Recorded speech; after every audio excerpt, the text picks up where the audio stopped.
Hello, my name is Ray Hughes, and I'm an interviewer for the Veterans History Project, sponsored by the Library of Congress in Washington, D.C., and locally administered by the Cincinnati Hamilton County Public Library, located in Cincinnati, Ohio. And today we have the honor and privilege of interviewing Vietnam veteran William Frank George, better known by his friends as Bill George. And Bill, it's a pleasure to meet you. Again. And I'll move out of the way here and go through your biographical platform here.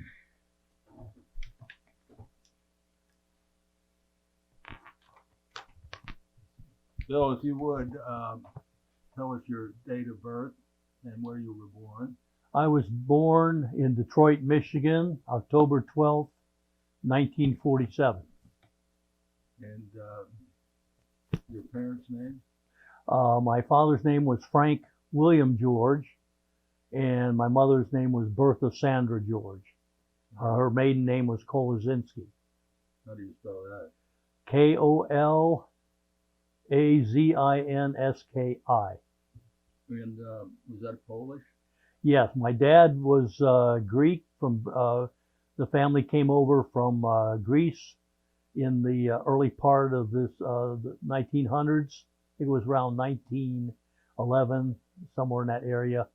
And then my mom's parents came over about the same time, I see. and right before World War I. Was your dad born in Greece? No, both my parents were born here in the United States. And so your grandparents are the ones that immigrated here? Yes, first generation. And they settled where?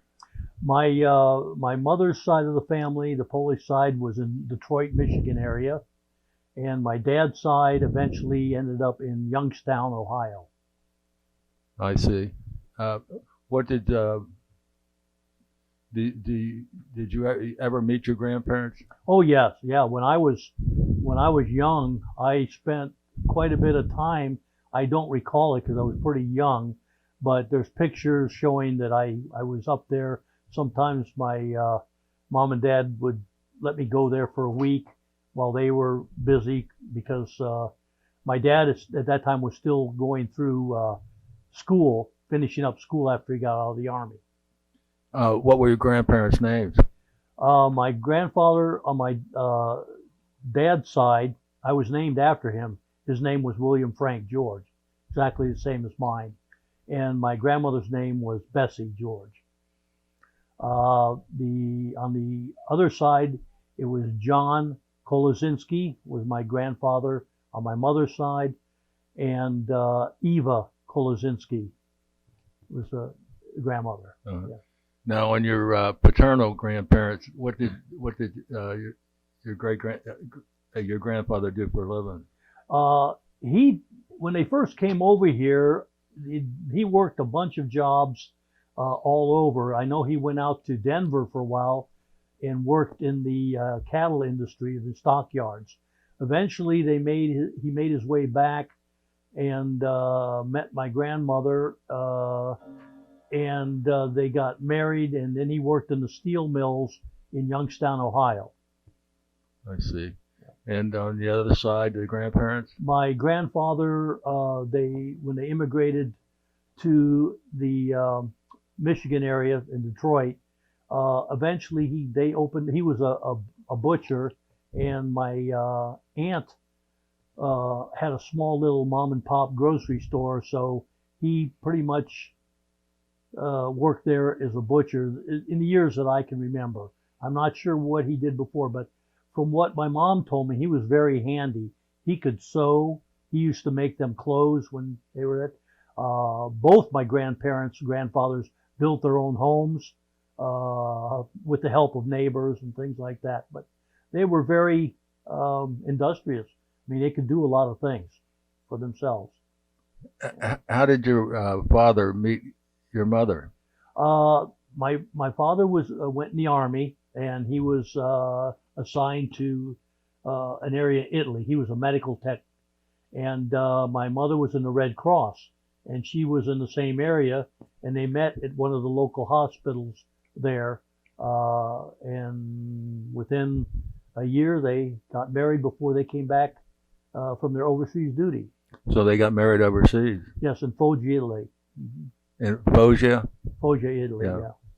That's an air base. Might have had some yeah, army no, guys it there. was military, but I mean, I don't Yeah. know what they had there. Yeah. Not that it matters, but the Tuskegee Airmen flew out of Foggia also. Okay, Yeah. But and where did you live? You were born in Detroit. I was born in Detroit, yes. Do you remember where you were living at that time? I think we stayed there in Detroit. My grandparents had their house, and there was a small little house behind it. I think it was only like 3 rooms, and I think we stayed there for a while. And then we moved to Chicago because my dad was going to medical school there. And so I'm just trying to look at the chronology of it. And then once he finished there, he got his internship, and he was offered internship in both Denver, Colorado, and Dayton, Ohio. So he picked Dayton because it was closer to relatives in Detroit and Youngstown. So he did his internship at Grandview Hospital in Dayton, Ohio in the early 50s. And what was your father, a doctor? Yes, he was a doctor of osteopathy. Of what? Osteopathy. And that has General practitioner. He did about everything, yeah. Yeah. Minor surgeries, manipulations, like a chiropractor. The biggest difference between an MD and a DO is a doctor of osteopathy will try to treat you with natural means rather than medicine. I see. Yeah. Did your mother work outside of the home? Well, she did during the early years. Actually, before she went in the military, she was a secretary for the vice president of General Motors. And an interesting fact about that is that they didn't want her to go into the Red Cross. She actually volunteered to go, didn't have to go. It was one of those things. But she was in charge of the war bonds for General Motors.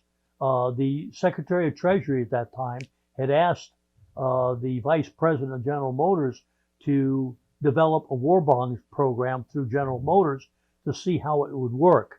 And if it worked good, they were going to implement it all over the United States. Well, he was busy at that time traveling to all the different General Motors plants because they had converted over to the war and they needed, attention all the time. So he couldn't do it. So he asked my mother if she would develop the program, which she did. And it was so successful that they did implement it throughout the United States during that period. And your mother's first name again? Bertha. Bertha. Everybody calls her Sandy, though. She didn't like Bertha. Morgenthau was Secretary of Treasury at that time. Do you ever recall the Vice President's name of General Motors? His name was Jeppy, I think. I've got paperwork piled away there where the letters to confirm all that, where he sent letters back and forth with the people there, said that she did that job for him. He was assigned it, but since he didn't have the time, she pretty much put it together. So, and that was something I didn't know until later years. Quite a few. Yeah.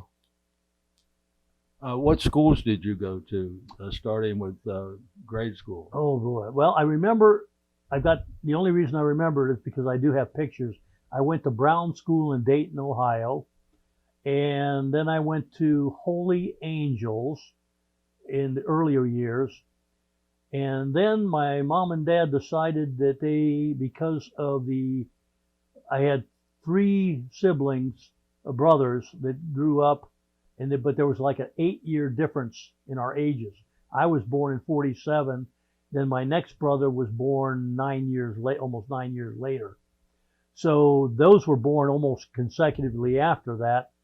So they thought it would be good for me, since my mom had to take care of 3 of them, to put me in a military school. I don't know if that is the only reason, but they never told me. But I went to Nazareth Hall Military School in up near Toledo, Ohio, and was there 2 years for 7th and 8th grade. And then when I came home, the first, let's see, what is it? I went to Chaminade for a year, but then we moved to Kettering, Ohio, so then they had me go to Alter High School, where I graduated. I see. What did you involve in sports while you were in high school?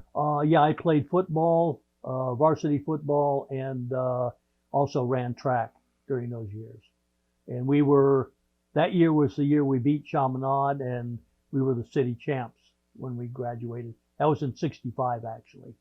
Yeah. We graduated in '66.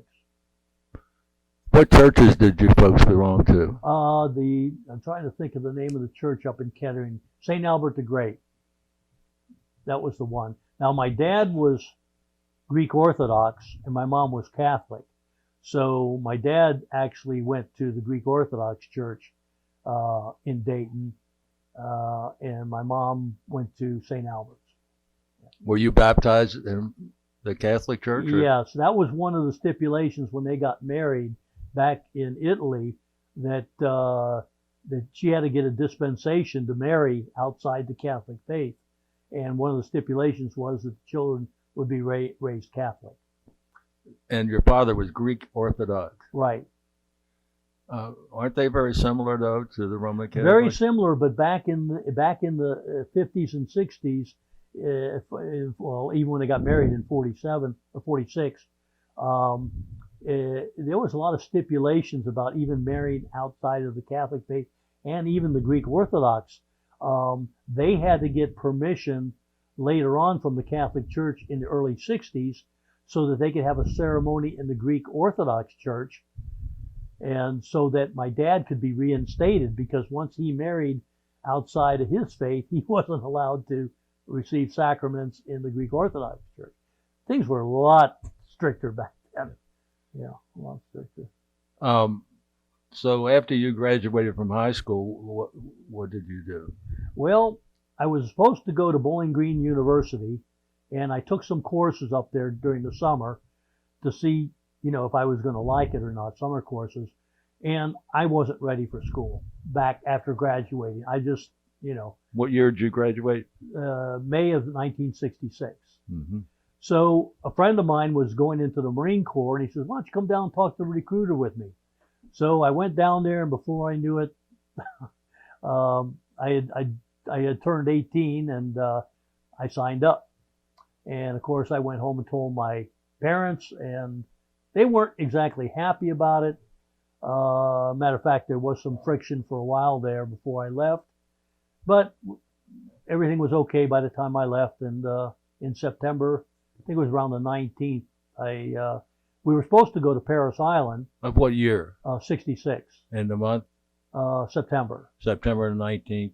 66, 1966. Yeah. We were supposed to go to Paris Island, and then a couple weeks before we were ready to leave, it was so booked up at Paris Island because it was almost getting into the heat of the war in Vietnam, that they had to send us to San Diego. So I ended up going to MCRD San Diego, California, and that's where I went through boot camp. Tell us about the Marine Corps boot camp. From what I've heard about it, in the old days before me, and the nowadays, it was more like the old days. It was very strict. It was very physical. Right or wrong, people did get hit, but it was a lot different times, I think, back then. There was draftees in our unit at that time. Some of them didn't want to be there, and you could tell. They were sent to motivation platoon Some of them came back motivated. Some of them still weren't that motivated. It was, I think it was 12 weeks we were there, but it was very disciplined. Our drill instructor, who, it's interesting, I made contact with him about a year and a half ago on Facebook. And what's his name? George Myrick. Myrick? Right. And I plan to go out and visit him once this COVID thing is over with. He lives on a ranch out in Oklahoma. But he had already been to Vietnam once. He was Marine Recon. When we went through boot camp, I remember most of the units would have to, in the morning, first thing, you would run the obstacle course. Well, we ran the obstacle course twice. So he had always pushed us a lot harder than a lot of the other drill instructors. But, you know, later on, I realized why he did it. He probably saved my life and many other Marines' life because of the way our training was so strict. And I told him that, and I think he understood that, and I understood why he did what he did during those days. But it was very regimented. We would do up and arm shoulders maybe hundreds of times, probably I think even 1,000 times with an M14 rifle. We were still using the M14 at that time. In the sand, and then sometimes we would do just squat thrusts, and in the sand, and they would spray us with water. We lived in Quonset huts, nothing fancy. We went to bed around 7:30. We was up around 3:30 in the morning, and going pretty much all day long. The only unique things that happened during boot camp, I think, were, like I said, you'd see people that got sent to the motivation platoon for a week, come back, and their attitudes changed quite a bit. From what I heard, that they had to go everywhere, run everywhere they went, and carry buckets of sand while they were running. So it was something that, you know, if they needed it, I guess they gave it to them. Guys lost 20, 30 pounds that needed to lose weight, but they were getting ready to put us in a situation where most of us were going to probably go to Vietnam. So I guess there was that intensity. The only one that I remember that never got through, it was a draftee, don't remember his name. He cut his wrist trying to get out.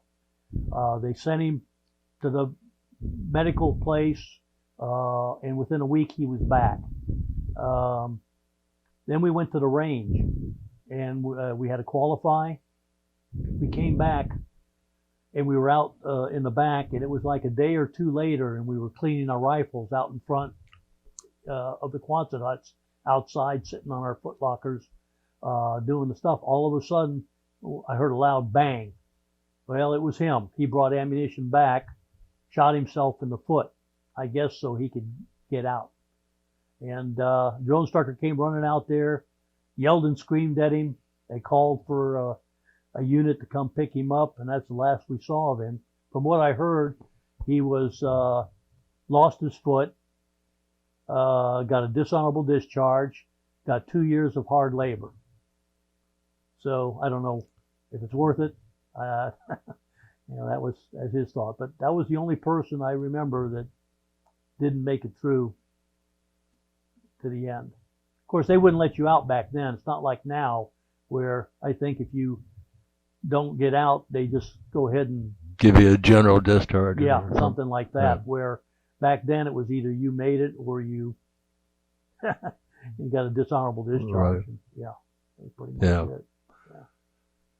So you finished 12 weeks of basic training. Did any other any book classes or? Yeah, after that. Now, when we got there, they assigned some people to squad leaders, and the first couple of weeks, some of the squad leaders didn't pan out too good for the drill instructors.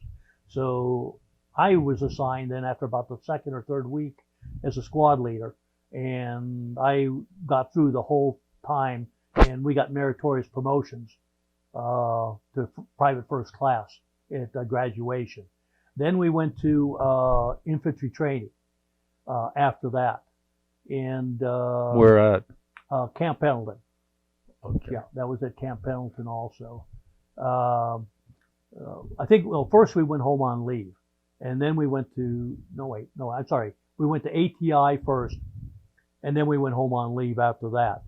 So ATI being advanced training? Advanced training, infantry training, right. And that's where you went through a lot of just basic training, survival courses. They put you out there like you had been captured, and then in the middle of the night they'd release you, and you try to make it 12 miles back to the base camp without being apprehended. And they had patrols out and things like that. I remember we went out there. It was a Camp Pendleton. During the day it was 90 degrees, and during the night it was 30 degrees. Just a drastic difference. So I remember the first day we were out there, they skinned live rabbit, well, not live rabbits, but they skinned rabbits after they killed them, and then threw them in a pot with carrots and rice, and that was our dinner. So we kind of had to learn how to survive doing that.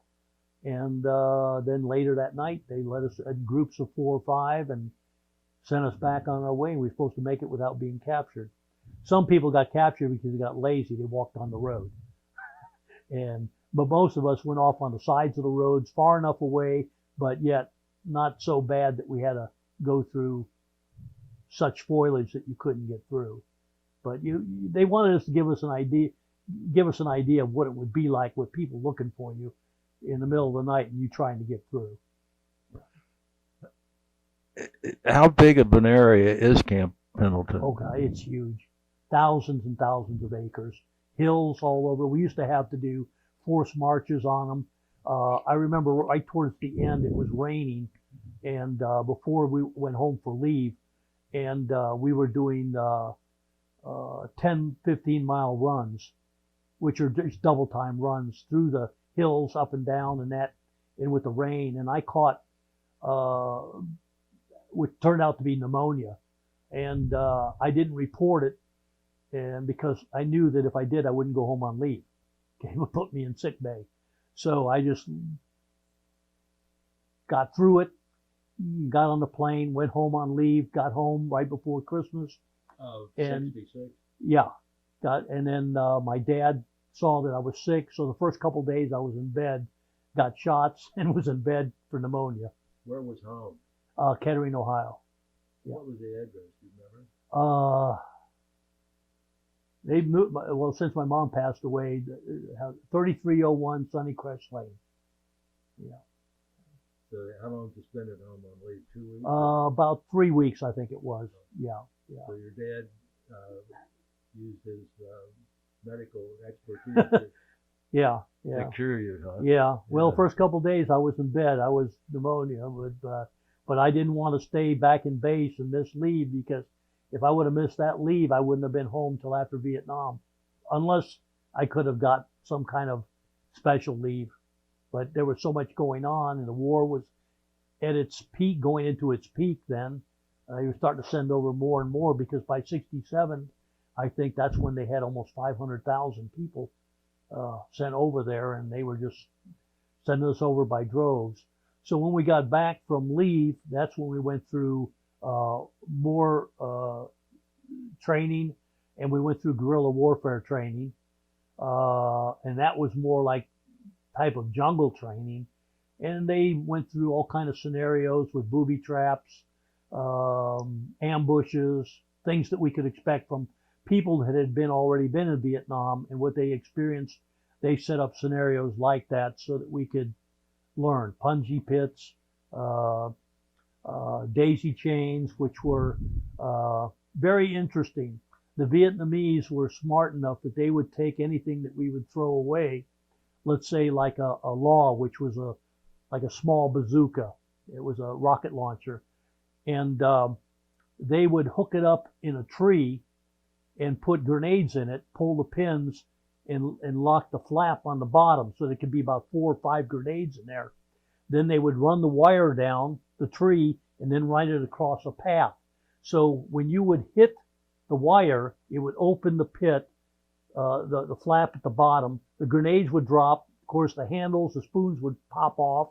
And by the time they hit the ground, and maybe 4 or 5 people had already passed through, so you'd be more in the center of a group of a patrol, those grenades would all hit the ground, bounce around, and go off.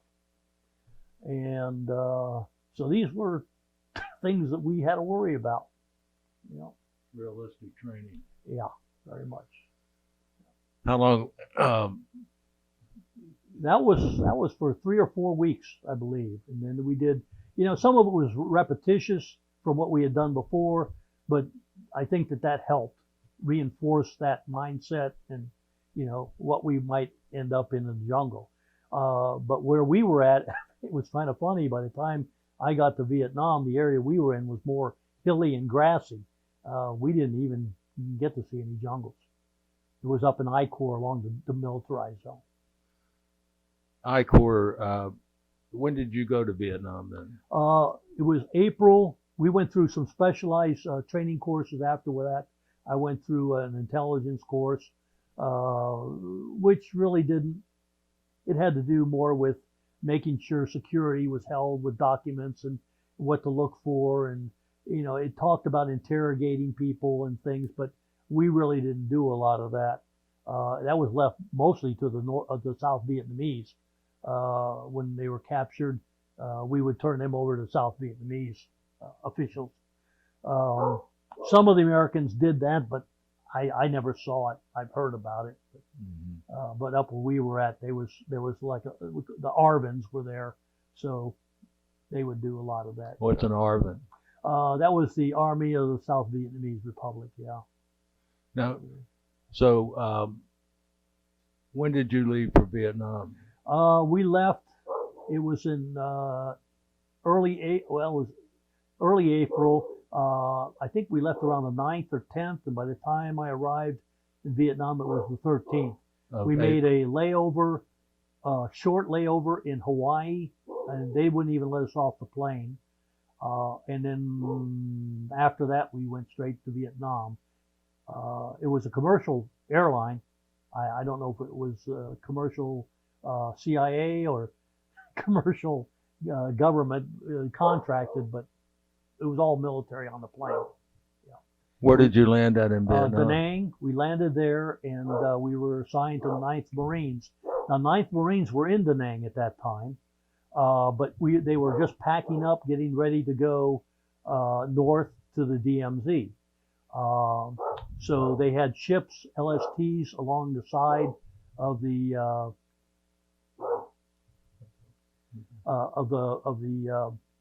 Da Nang's on the coast, isn't it? Yes, yeah.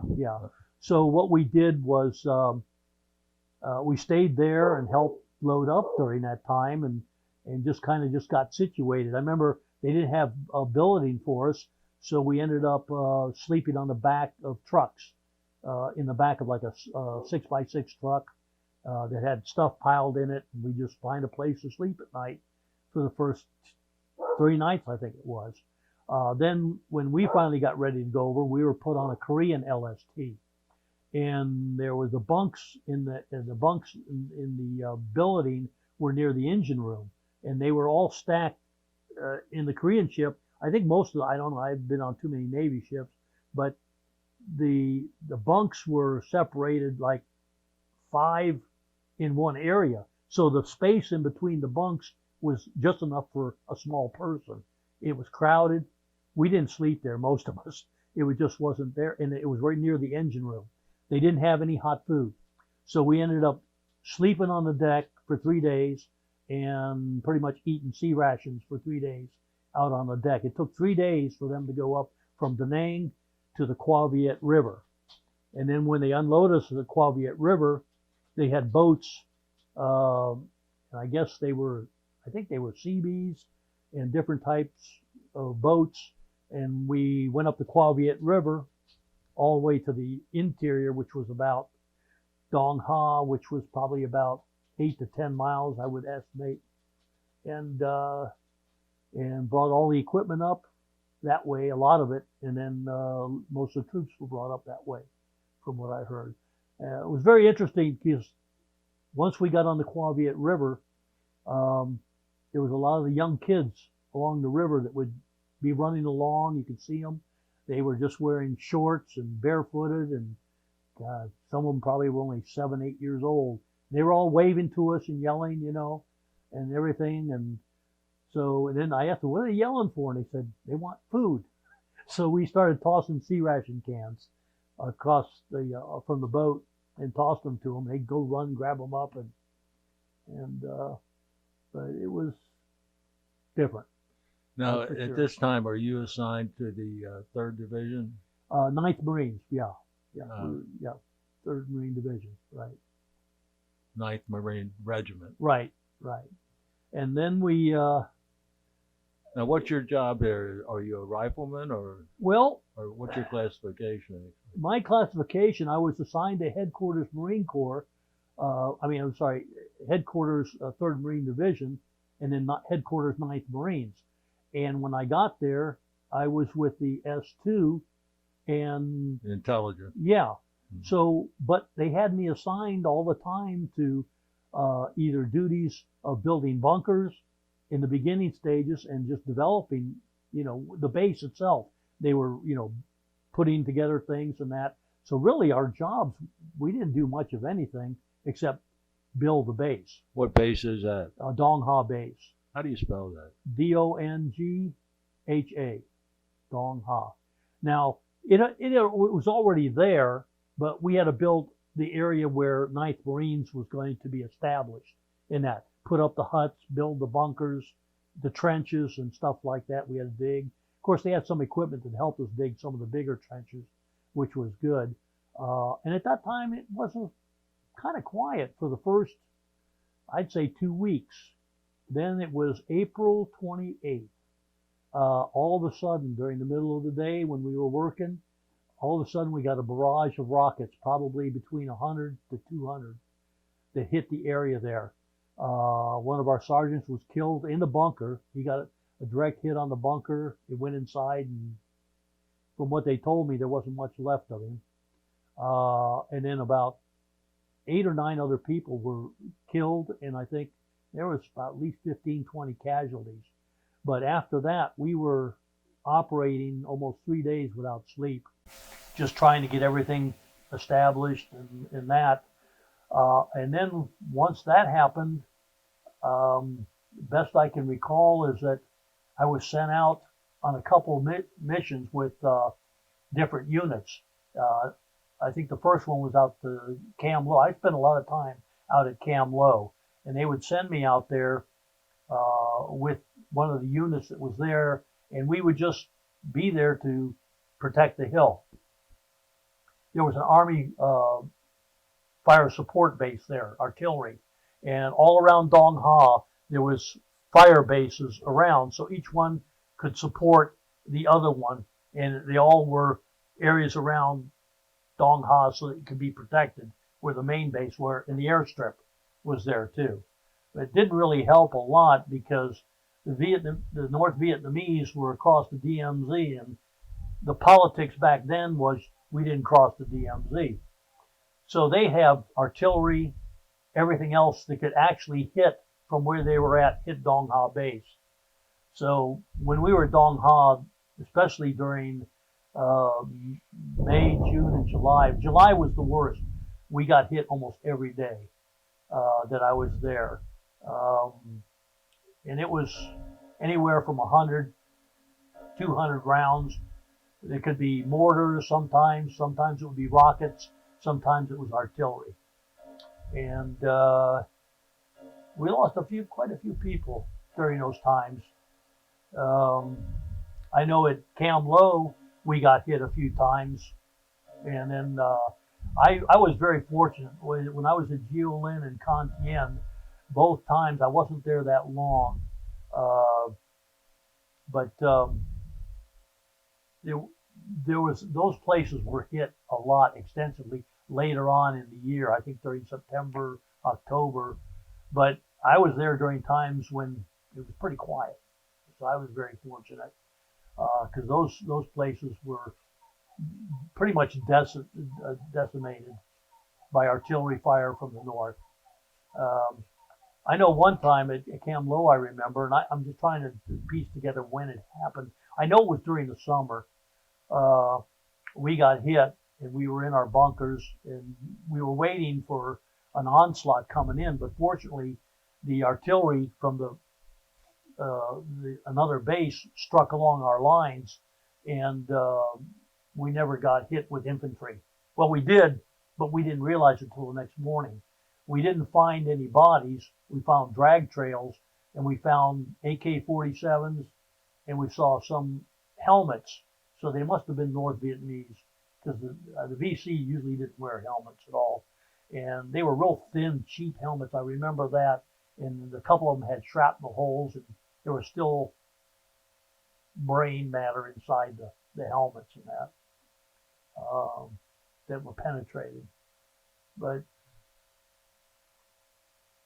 luckily we didn't lose too many of our guys during those times on that. And then what I would be responsible for too is I had a secret clearance at that time. Later it was upgraded when I came back to the States to a top secret crypto clearance.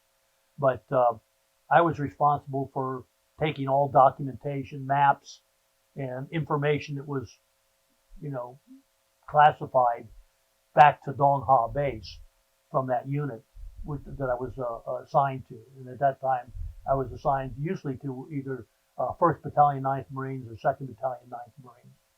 And were they all Marines at that? Oh yeah, except for the Army. The Army had the artillery at Cam Low. Yeah, and the Marines were supporting the Army at that point. But I'll go back to that. Yeah, I would either be flown by chopper, or sometimes when we couldn't get a chopper, we would have to take a courier it wasn't a Jeep, it was called a Mighty Bike. And it was about, I would say, 9 to 10 miles. And we would have to leave the base, drive on the road all the way to, I think it was Route 9. I think 9 went across and Route 1 went up and down. Pretty sure that's the way it worked. And we would drive Route 9 all the way back to Dong Ha.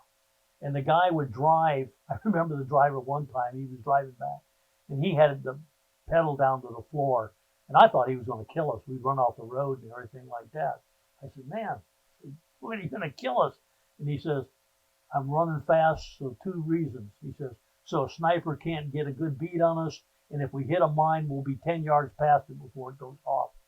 And after that, I never complained. But yeah, I was responsible. I had to carry, besides a regular grenade and the M16 rifle, I had to carry an incendiary grenade with me. And in the satchel that I carried, I had that so that in case anything happened before anything else, first thing I was to do is put that incendiary in the document satchel so that we could burn everything up so they wouldn't get it in enemy hands.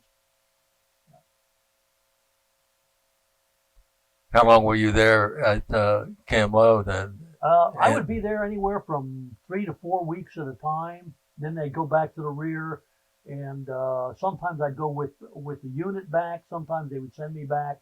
Then I'd just get some time there. And when I was back there, then they would assign me to either line duty on the base perimeter, and then they had an observation tower, and it was about 30, 40 feet up in the air. And at night I'd be assigned. At that time, they had what they called a starlight scope. And a starlight scope was one of the infrared things that you could not, it wasn't infrared really. It was actually the light from the sky at night, and the moon would give you like a green image. It was almost like a night vision scope. It was first generation, and it was to operate or to even handle it, you had to have a secret clearance. So since I did, I was assigned to go up there and observe the whole perimeter. They had different perimeters around the base, and I had the one section facing the north to check and see if anything was going on, if people were sneaking up on us, because you could literally see. I remember seeing water buffalo out there. I'd see Vietnamese people near the village, walking around at night, where if you took it away, it was blind to you. So I'd climb up there, and that was my duty a lot of times.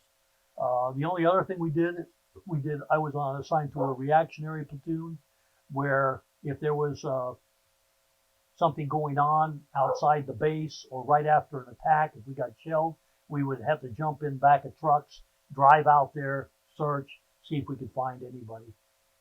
That.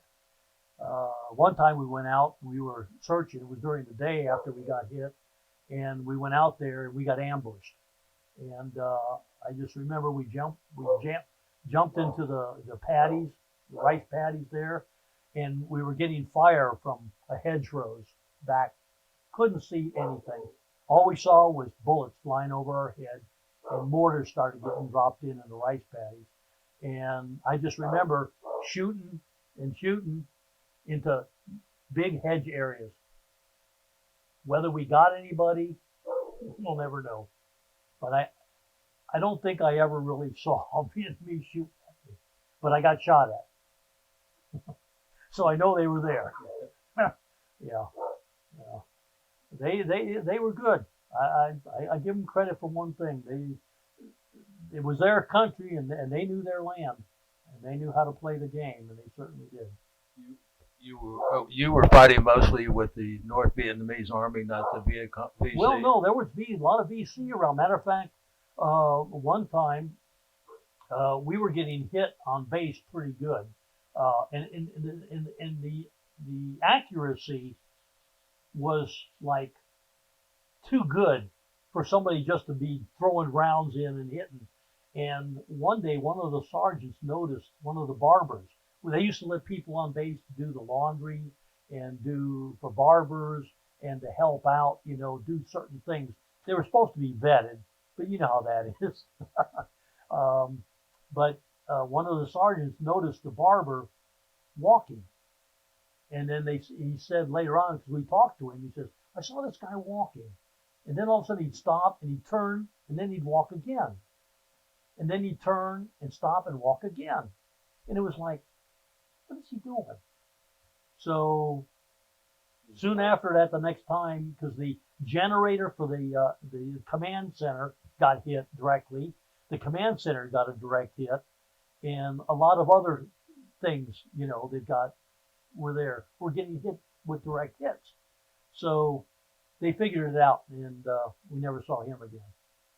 They sent him over to the South Vietnamese, and I heard some stories about what they did, but whether they're true or not, I don't know.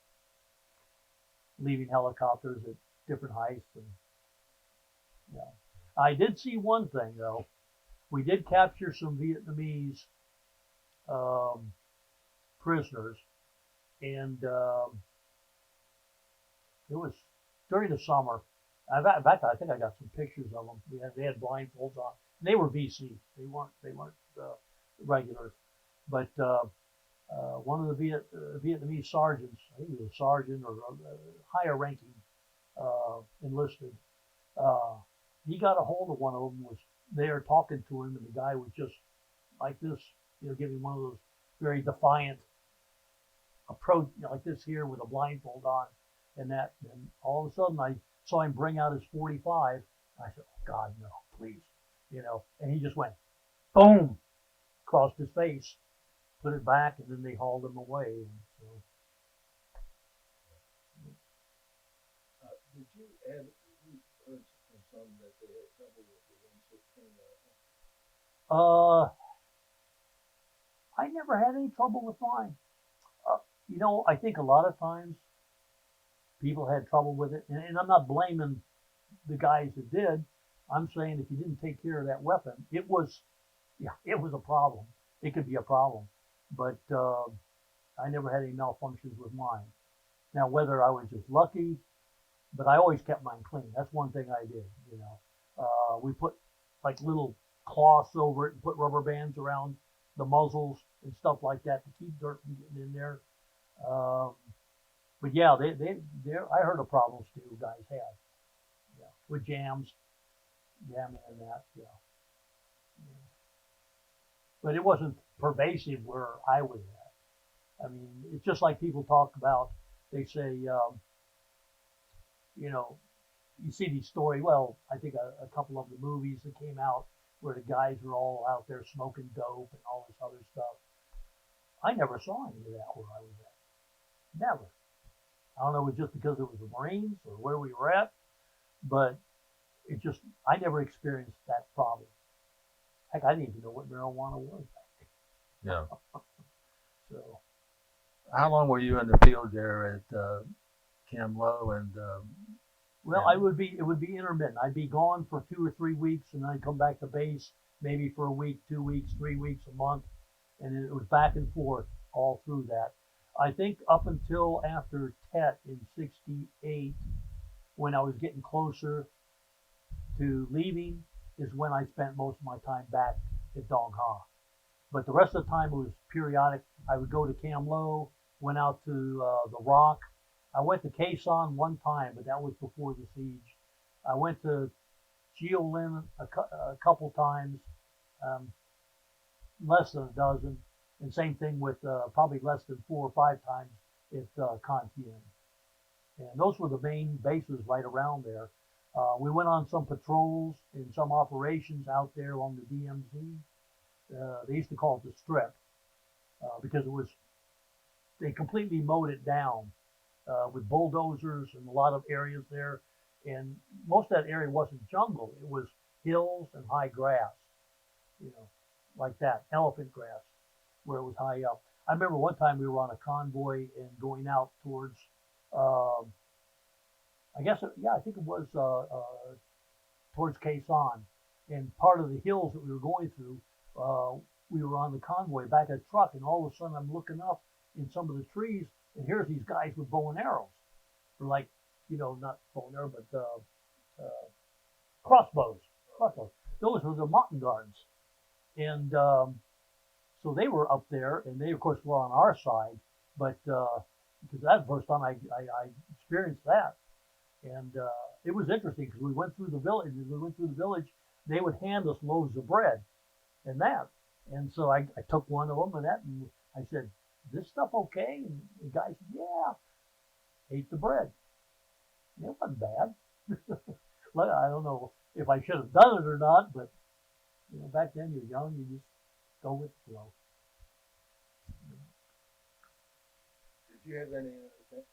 Did you have any entertainment while you were over there, like these? One time we had a USO band. We had a Australian dancer and a Filipino rock band, and they were up there for one time, and that was it. That was the only entertainment we ever had. But I got some pictures with the girl and everything, and you know, typical Marine. Did you have any association yourself with the South Vietnamese? Just some of them, but it wasn't a lot. We were mostly, because we were out in the field and we weren't with them there. I don't know if other units were in support of them so much. I think more of that happened down south in the southern areas. Marines were pretty much the ones who handled everything up in northern I Corps. How close to the demilitarized zone were you? Well, Dong Ha was about 12 miles. Con Thien was maybe about 6. Jiu was maybe about 8. Cam Low was probably about 8 to 10. Of course, then you got Quezon way out on the other strip, closer to Laos, and then you're looking at, I think they were probably only about 8 miles off of there, but they were way out, segregated, interior of the country. They were pretty much left alone out there. Yeah. How often were you ever involved with anybody from the Air Force? Not really. I mean, I had an in-country R&R down to Da Nang. That's where we took our R&R at, down to Da Nang. And I caught a C-130 to go down there. And when we got there, we had 3 days of R&R at China Beach, and we got to eat at the Air Force Mess Hall, which was great because they have real food. I remember when the first time I went through the mess line there, they were handing out steaks. And I'm looking at this is unbelievable. And the guy plops the steak on my tray, and it hit and it bounced off and went to the ground. Well, I went down, picked it up. I didn't care. And I said, hey, don't worry, Marine, I'll give you another one. He put another one on my tray. Well, I had the other one in my hand. I just put it on there, brushed it off. So I ended up with 2 of them. You know, they had beer down there. We got to see movies. It was interesting too, though, that when I was down there, my mom and dad told me that one of the doctors that my dad had interned with, he had gotten divorced and joined the Navy. And so he was the commander down there, and he was in Da Nang. So they said, well, if you get a chance, look him up. So I asked around, and I found out that he was there, and he, you know, I contacted him by phone, and he said, yeah, come on over. And, you know, I felt kind of uncomfortable because he was a senior officer, but he was a friend of the family, so I figured it was okay.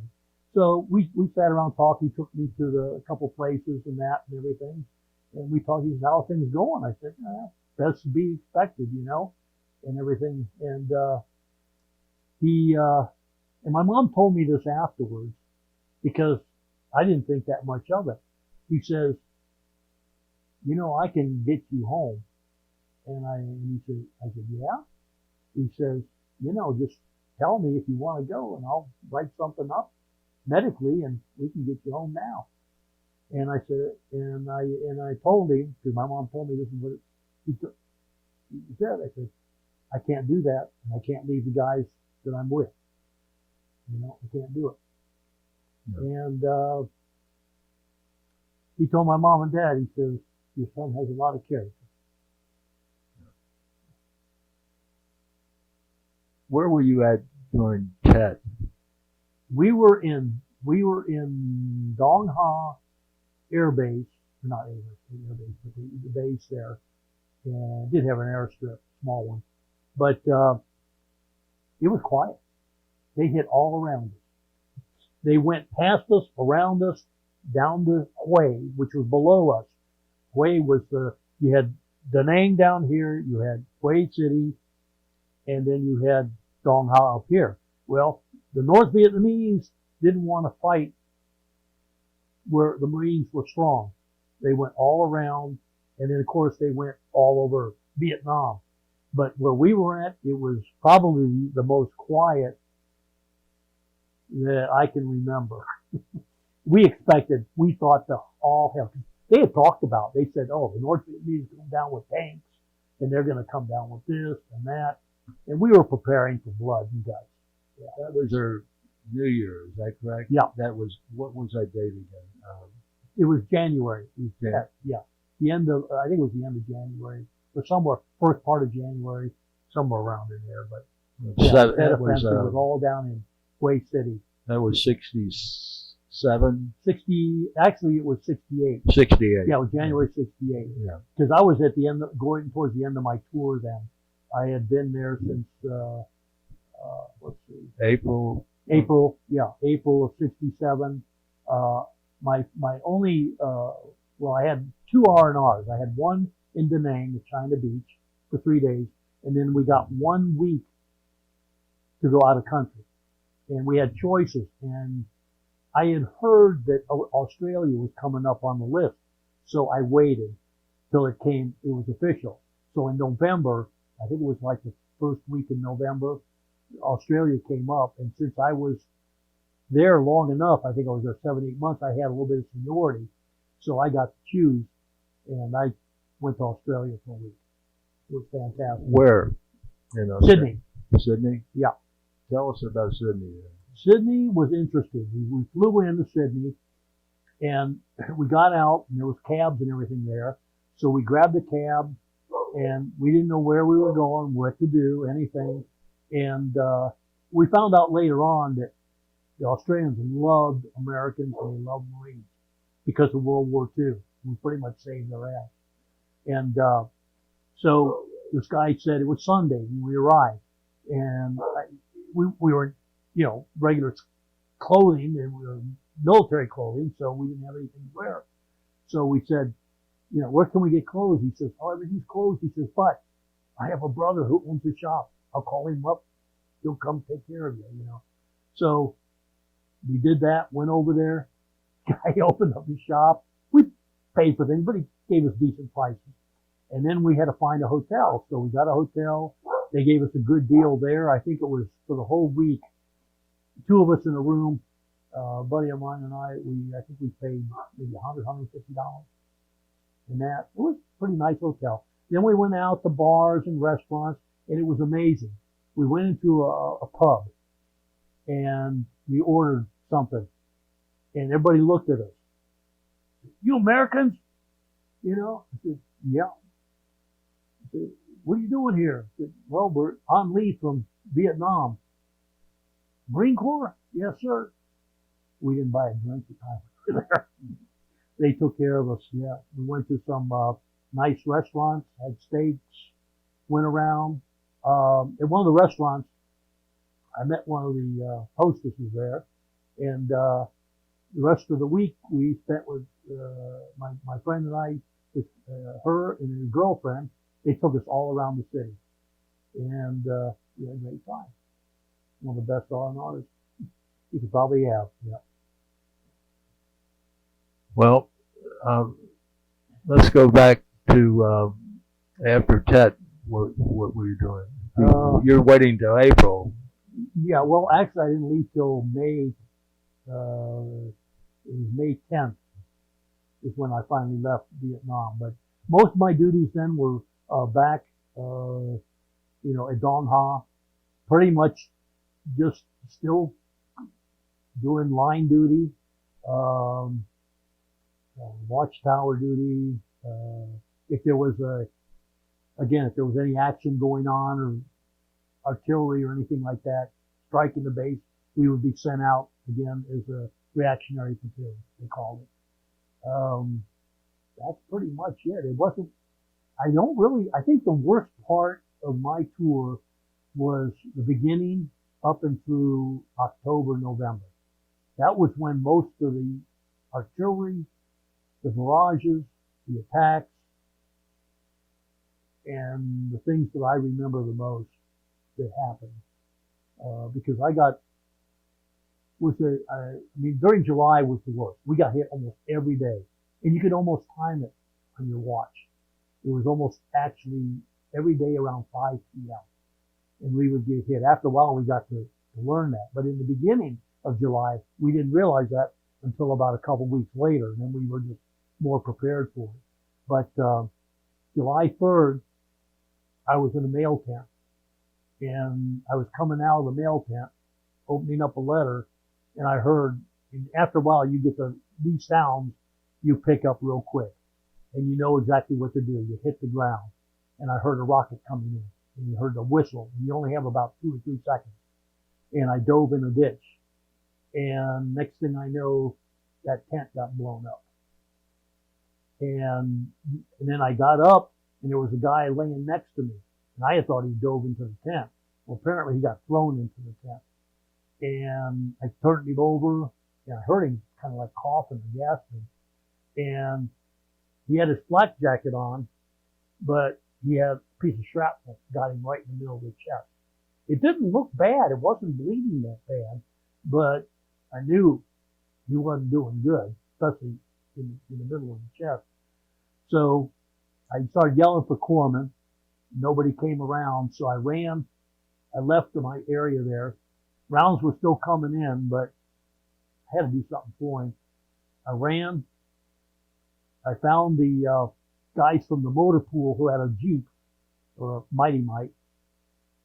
Told them what we had over there. I said, I need to get this guy over to Delta Med. That was the medical center there at Dong Ha. It was an underground medical center. It was like a bunker underground, big place where they took care of casualties, and they more or less got them to a point where they could be shipped out and put on the boats out there. They had the USS Sanctuary, was one of the boats offshore out in the Gulf, and they would fly them out there, the hospital ships, if they're seriously wounded. And so they came, helped me get him on back to the Mighty Mite, and they drove him down to D-Med. By that time, the shelling was over with, and no, actually, that was on the 4th of July. No, I'm sorry, the 3rd of July. Yeah, it was it was right around the 4th of July. Yeah, because it was the day after that we got shelled that I got wounded. Yeah, that's right. Rocket, shrapnel. Just got. It was very fortunate. I mean, for me, I caught a couple pieces that grazed my leg and a couple small pieces that were embedded. And actually what I did is I went to the medic after I pulled them out, and he bandaged it up. And that was it. Yeah. Because we found pieces of shrapnel that were like big pieces of metal that were probably a good 6-8 inches, all jaggedy and sharp and like that came off of the rockets. And if one of those hit you, it would sever you in half, literally. Yeah. It was all the luck of the draw out there, you know. I mean, I remember a couple times when we were shelled and we were back at Dong Ha, the rounds would be coming in and you could see them dropping and they'd be walking them in right down the middle of the road. And you'd see one hit, and, you know, they were walking right at you and you're looking and you go down in the ground, find the deepest place you could find in a little hole. Yeah, that was the worst part about being over there, I think, is that you were being shelled and you couldn't shoot back. At least if you were out in the field. And you weren't allowed to go above the line. Nope. I heard that the Air Force was supposed to be shelling those places, you know, dropping bombs in the areas where they were doing it. But then later on, we found out that those were all fake setups. They would put fake cannons and fake places and have the other ones hidden in different locations. So they would, you know, be bombing, you know, just, not real, thing. They were just put there so that they would think that they would be getting the right place. Yeah. But yeah, I remember, when they were bombing, when they actually bombed, because they did bomb over there in the north a little bit along the DMZ and along Laos. And you got to figure we're a good 10, 15 miles away from some of these bombings with the B-52s when they had the arc lights, they call them, and dropping 500-pound bombs. And they would be dropping them. I don't know how many B-52s were up there, but they dropped these 500-pound bombs literally for 2 or 3 minutes straight. And you could feel the ground underneath you trembling from the bombs that were being dropped 10, 15 miles away. Yeah. Well, in September of 67, at Dong Ha, the North Vietnamese artillery dropped a few rounds into our ammo dump, and it went off. And for 8 hours straight, that ammunition went off. At first, we didn't know what it was.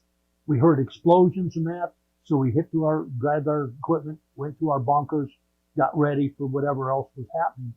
And all of a sudden, the ground started shaking, and we couldn't figure out what it was. We thought two things. One, that the North Vietnamese actually had an air force and were dropping bombs, or they had missiles that were bigger than rockets and dropping in on us. But all of a sudden, through relay of information, we found out that it was the ammo dump getting hit, and the ground literally, you could see the bunker from the inside. It was moving inside, just from the ground. We were only a quarter mile away from it, but it went off for 8 hours straight. We joked about that afterwards. We said the guy who sent that round in, probably got a new bicycle and 30 days in Hanoi. Tell us what a bunker is. Bunker, depends upon how you build them.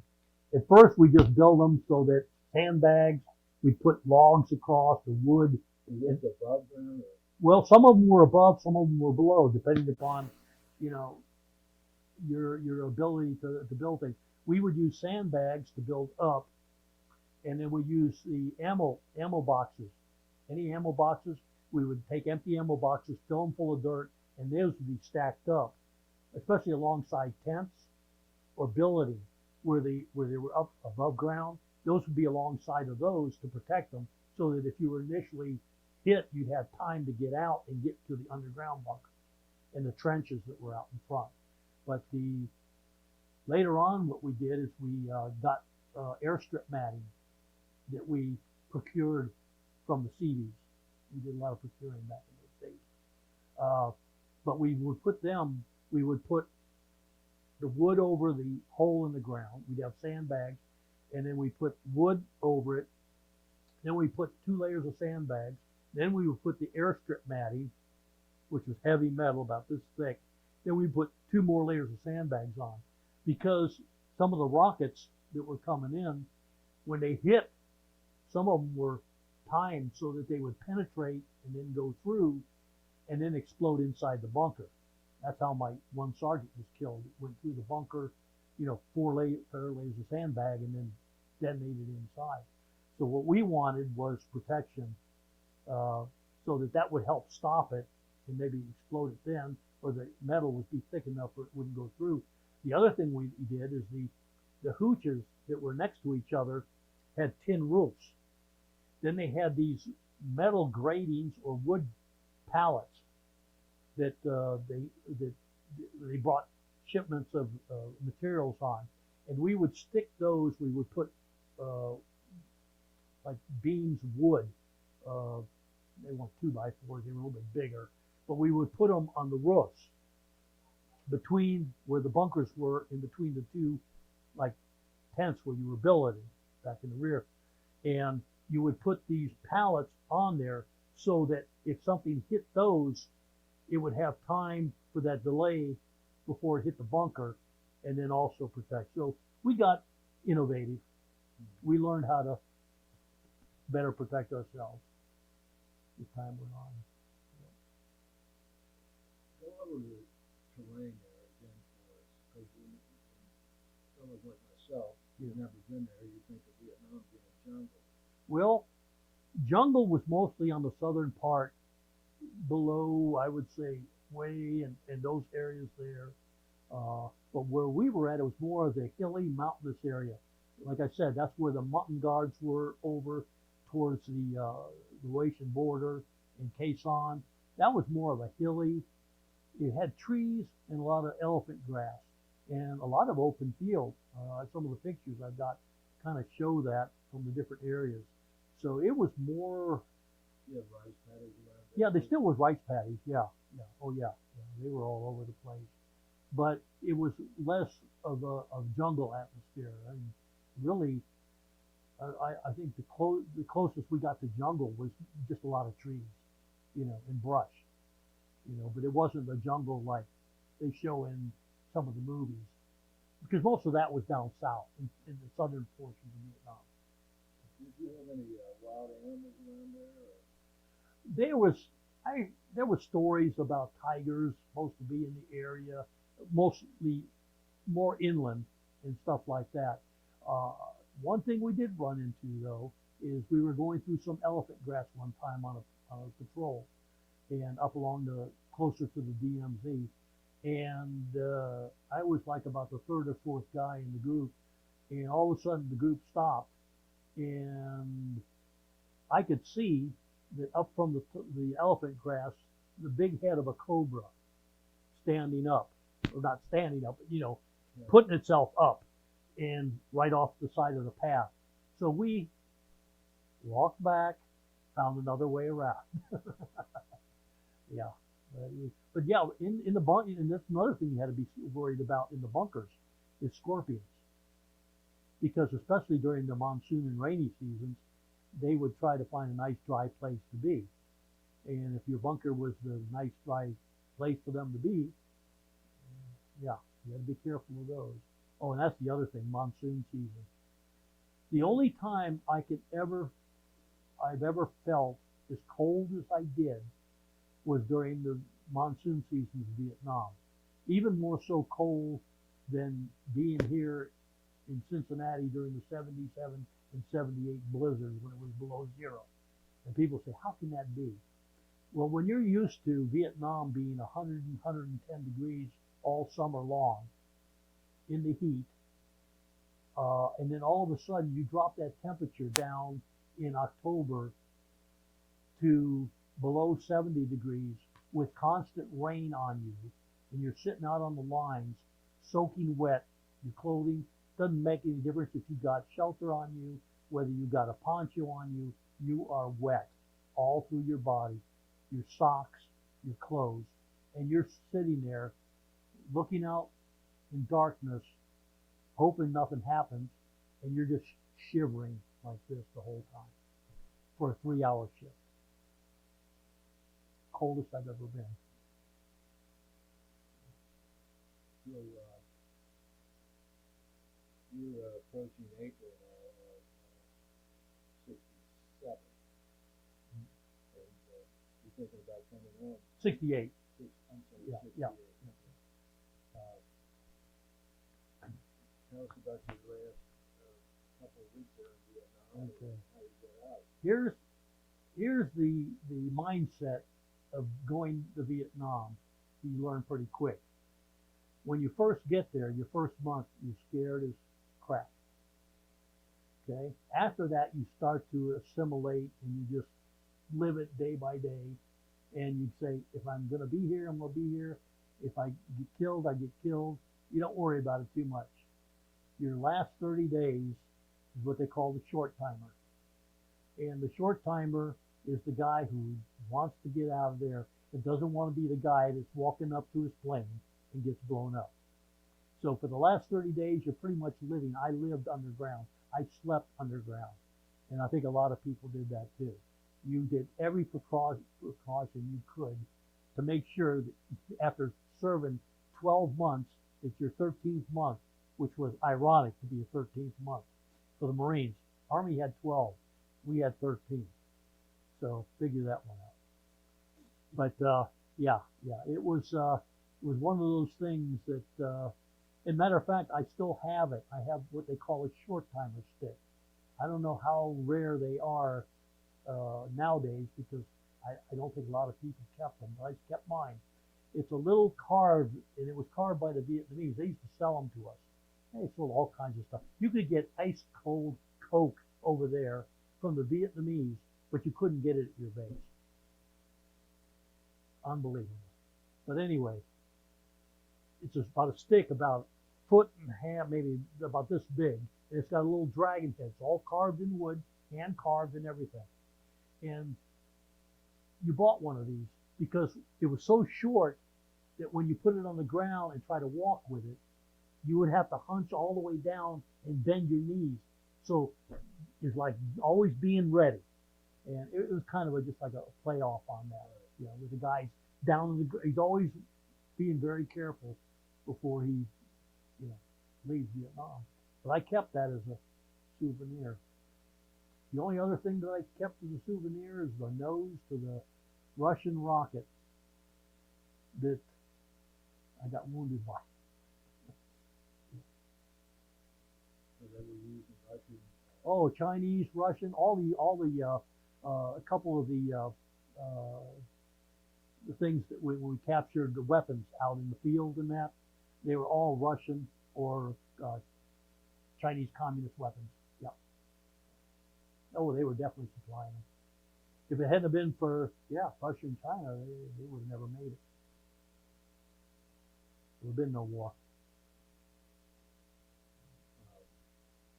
So, take us up to the time that you're leaving Vietnam. Well, It's what, May of 78? 68. Oh God, no. May of 68. Yeah, that's okay. Really, it was pretty uneventful. I mean, I was just getting ready. I was preparing myself to go home. I was looking forward to to seeing everybody and just, you know, What rank are you at that time? I was a corporal. And you got a Purple Heart for your wound? Yeah. And any other medals that you? Well, most of the other ones were standard, pretty much for if you were serving with Ninth Marines and in that area. There was the Vietnamese Service Medal, Vietnamese Campaign Medal, Vietnamese Cross of Gallantry. Our unit, the Ninth Marines, received the Presidential Unit Citation. Got the Combat Action Ribbon. That's pretty much it. It's enough. And the Purple Heart. Yeah. So when did you leave Vietnam? It was, I think we left on May 10th. Pretty sure that's the date. Yeah. And what'd you do? Did you catch a plane there? Yeah, we got it. They shipped us down to a couple days before May 10th. They shipped us down to Da Nang on a C-130. It was always fun riding the C-130s back and forth, especially coming into Dong Ha, because if you were riding the C-130, it was a transport plane too, and they would have, you know, people coming back and forth on leave, new people coming in, other people leaving to go home. It was constant. I mean, you didn't have the same group of people all the time, because when somebody came in, they did their 13 months. So all through the year, you would have different guys showing up and leaving. So when I first got there, some of the guys who I knew for 2 or 3 weeks, getting ready to leave, they were gone. Then you'd have more leaving, then you have new ones coming in. So it was a constant change of personnel.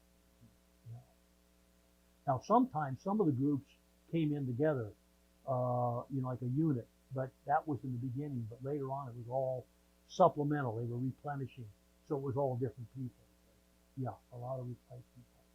So you flew from Dong Ha down to Da Nang. No, I was going to say before is that it was more interesting coming back to Dong Ha, because normally when that plane landed, it also had supplies with it, ammunition, gasoline, fuel, rations, things like that. Well, the North Vietnamese could see those planes. They'd have spotters, and almost all the time you see those planes landing, and you'd see mortars coming in because they were trying to hit those. So it was like target practice for them, you know. But Khe Sanh was even worse.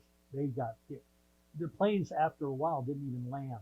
They would just go. People would jump off the plane from the back, because the C-130s opened up in the back, and they would just throw the pallets, push them out, and go like that. So, but that's how we went back and forth a long time. So from somehow you went Da Nang, and Da Nang we went to. We stopped off in Okinawa. Flying? Yes, we flew into Okinawa. We stayed there for almost a day. They told us not to go to the NCO club, but everybody did. Because they said if you get on the plane to go home and you're not, if you're intoxicated, they'll leave you there. Well, that didn't happen. And everybody was there at the NCO club. So, yeah. Is that Kadena? I can't remember if it was Kadena. Probably was. Because that was the Air Force base there. So I'm sure it was Kadena Air Force Base. Yeah. And then we flew in, and when we got back, I think we had a couple days of processing, you know, and Got back where? to California. And I don't even remember where we landed in California. I probably in some of my records that I've got, but I just, at this point, I can't even remember. But then we got to go home, and that was 30-day leave. So how'd you get to Cincinnati? Were you in Cincinnati then? No. We flew to California, then they flew us home to our, home of record. Where was your home? It was in Dayton, Ohio. Yeah. Now I think I ended up flying into Dayton International Airport. So how much more time have you got in the service when you I still had quite a bit of time left. I had a 4-year commitment. I got out 3 months early on a college uh, thing where if you applied to college right towards the end of your enlistment, they would give you three months off your enlistment if you're accepted. So I got off. But no, I went to I was then next station at headquarters Marine Corps in Arlington, Virginia. Yeah, and there I was assigned to security for the Navy Annex. And what we did is we supplied all the badges and did all the fingerprinting for personnel that worked in the building. And we also did all the patrolling around the annex building inside during the hours of operation. Later on, then I got a job to work in the command center where I transported all documents, top secret. That's why I got a top secret crypto clearance. I transported all documents from the command center to the Pentagon. And the other Where was the command center? command center was in the Navy Annex building Where's that out of in Arlington, Virginia. Yeah, it was next to Henderson Hall. Yeah, right near Henderson Hall, which was that area there. But then after that, they had me not only doing the transport of that of the things there, they also had me all the safes. Well, they had what they called the crypto machines, and that was the stuff that did all the for the mixing of the phone calls so that people couldn't, wiretap them or anything like that. It would scramble all the phone call stuff. So in each of the main offices in the Navy Annex, like the Commandant, the Marine Corps, the Assistant Commandant, and some of the other major people in there, they all had safes in there with crypto equipment in it. And every 24 hours, I had to go in, I had to memorize every one of the combinations. I couldn't write it down. And I had to take the crypto card that was given to me at the command center, and I had to go in, open up the safe, put the new crypto card in, so they changed them every 24 hours. So there was no way that somebody could listen in on phone calls, and because all the information on the phones was scrambled. So that was. I remember going down to one of the areas at the Navy Annex, or in the Navy Annex, on the main floor. There was a room that was probably a good 100-foot long and 40-foot, 50-foot wide, full of IBM equipment with all those big reels and all those little cards that you saw. That was one of the first computers back then. And probably what was in that room you could fit on a cell phone nowadays. Yeah. But I remember those things. It was huge, and they had those IBM cards and everything, and that was the whole setup there. But it was an interesting building, yeah. But that's where the commandant had his office, the assistant commandant, the chiefs of staff, all those people. Then when I went to the Pentagon, I was going into basically some of the rooms, handing the stuff to the Joint Chiefs of Staff there, handing over the packets. They had a sign for them and everything. So everything I had in there was, and the command center at the Marine Corps was getting all the information going on overseas, and they were digesting that information and putting it in document form and then sending it to the Pentagon. And I hand delivered it there. So that's what I did there for quite a few months, almost a year. I just got tired though of being in the States, of at least stateside duty. It was very petty. When you weren't working, then they'd had you out doing crazy stuff like painting rocks, and then you had to deal with people that never served overseas, that just wanted to use their position of authority to make your life, clean the barracks again, do all this. Once you've been overseas in combat, you don't come back to want to be like that. You've had enough. And I just got tired of it. I said, I want to go. I said, I'll go back to Vietnam. That's how bad it was for me. So I talked to one of the sergeants I knew that was in charge of some of the transfers and that, and he says, I'll see what I can do. And he got me to Okinawa. And so I spent my last about 14 months in Okinawa. Camp Courtney. And what I did there is I was assigned to 3rd Marine Division headquarters. And my job there was, again, security for top secret documents and that. Fortunately, though, I worked directly. There was a job opening there for a staff sergeant.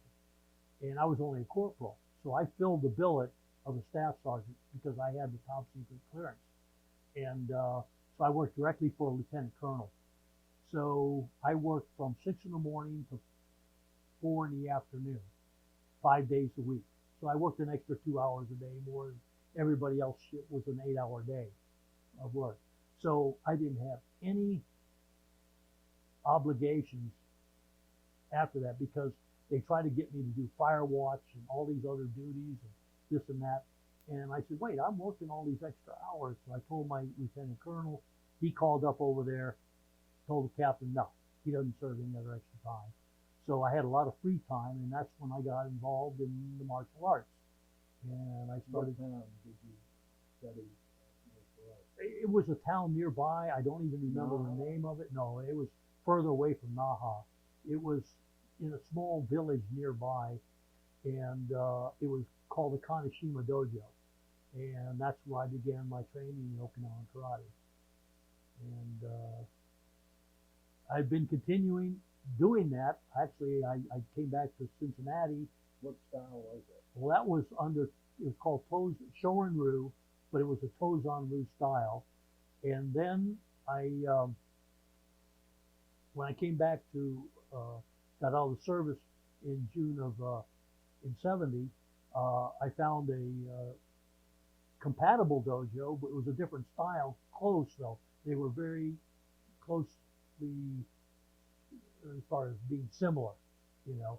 And the instructor there also knew of the people that I trained with in Okinawa. And he was the son of the main instructor in Okinawa for that style.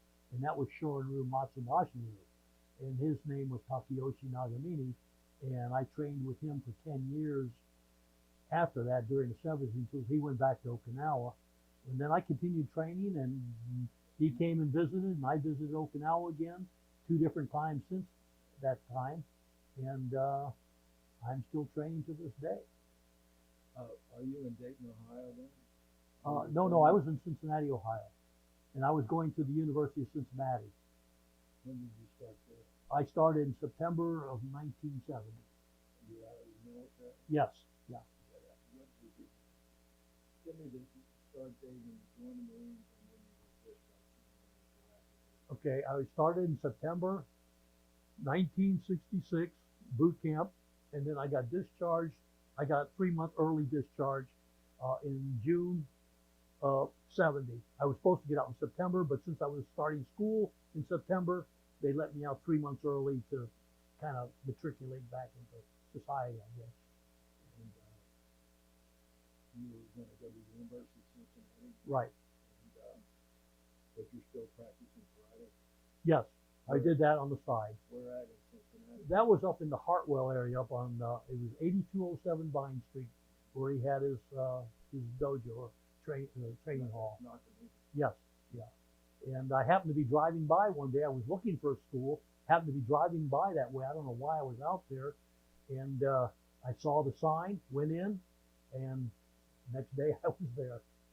Yeah. And you're going to UC at that time. What was your major? Did you finish? Yes, I started out with liberal arts, and I was majoring in psychology, and then after a couple of years, I just didn't think that psychology was where I wanted to go. I met somebody who was on the police department, and got my interest into that, and so I switched my major into criminal justice. And then I finished up the last 2 years in criminal justice and graduated in May of 74. They had a class getting ready to go, and Class in police class, right? Yeah, I took the test. Placed, I think it was like 1,500 people at that time who took the test, and I placed in the top group. So there was only 60 accepted, and then I started in September of 1974 for the Cincinnati Police Academy. Let's take a break right now. Okay. Yeah. Well, we're back from our break now, and you had just joined the Cincinnati Police Department. Is that correct? Yes. And Tell us about your career on the police department. Okay, we'll start from the beginning. We had the police recruit class. We finished up in, I think it was January of '75. And then I was assigned to District 3, Price Hill, Lower Price Hill area. At first we rode with a training officer, and I think it was like 2 or 3 months. And then after that, we got to go out pretty much on our own. I remember that during the summer of '75, when I worked in District 3, we still back then had cars without air conditioning. And it was pretty hot. It was in the 90s. And the police department hadn't issued a lot of equipment at that point in time. We still had handheld spotlights in the cars, didn't have spotlights on the top of the cars. We didn't have shotguns. We did have the personal radios. I think that was something that just happened a year or so before, or a couple of years before. So we did have the personal radios. We didn't have the in-car radios. But I think in that year when I was first there, one of the cars that we had was the Matador, which was on the very low end of police cars, I think. Matador made by a Rambler. Yeah, Rambler. I think that was it. Yeah, and there was a few problems with those kind of cars. But the one thing that I did do is I bought my own ballistic vest at that time. So I did wear that. I was a pretty active officer, so it's probably a good thing I did. And I wore it during the summer, and literally you could just sweat all the time in the car. I mean, no air conditioning, nothing bad. But I was young. I was in great shape. I was working out quite a bit still. And so, one of those things you do. And District 3 was a very interesting district, good to learn for. I worked mainly down at 8th and State and some of the lower Price Hill areas and that. When I drove with some of the guys, of course, there was guys that, when I first drove with them, I learned a lot from them. Some of the old timers, they really weren't old timers. They had probably 10 years in at that time, but they knew the ropes. And so it was a good training that first year. I felt comfortable with with what I was doing. There was a couple officers that I was glad not to have to ride with, but for the most part, they put us with younger officers or officers that were about the same as us once we got two-man cars. So I developed some good relationships with some of the guys that I worked with there. Yeah. I think it was after a year then we got transferred. I guess it was mandatory at that time after your first year, and that's when I ended up in District 4, which is Avondale. Yeah. So it was a very big change, I think. It was a lot of areas there were pretty rough. a lot of drugs, a lot of guns, but that was just what I was made for, I guess. Because I found I was very comfortable working in that area.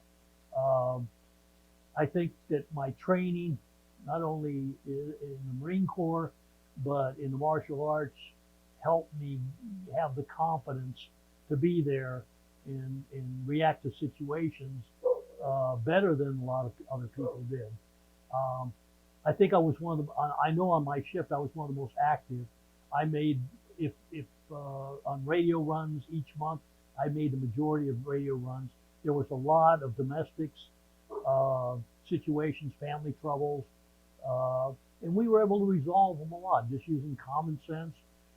Didn't lock a lot of people up like they do nowadays, but we try to resolve the situation, and things are a lot different nowadays. I don't know if I could be a police officer and handle things the way we did back in those days.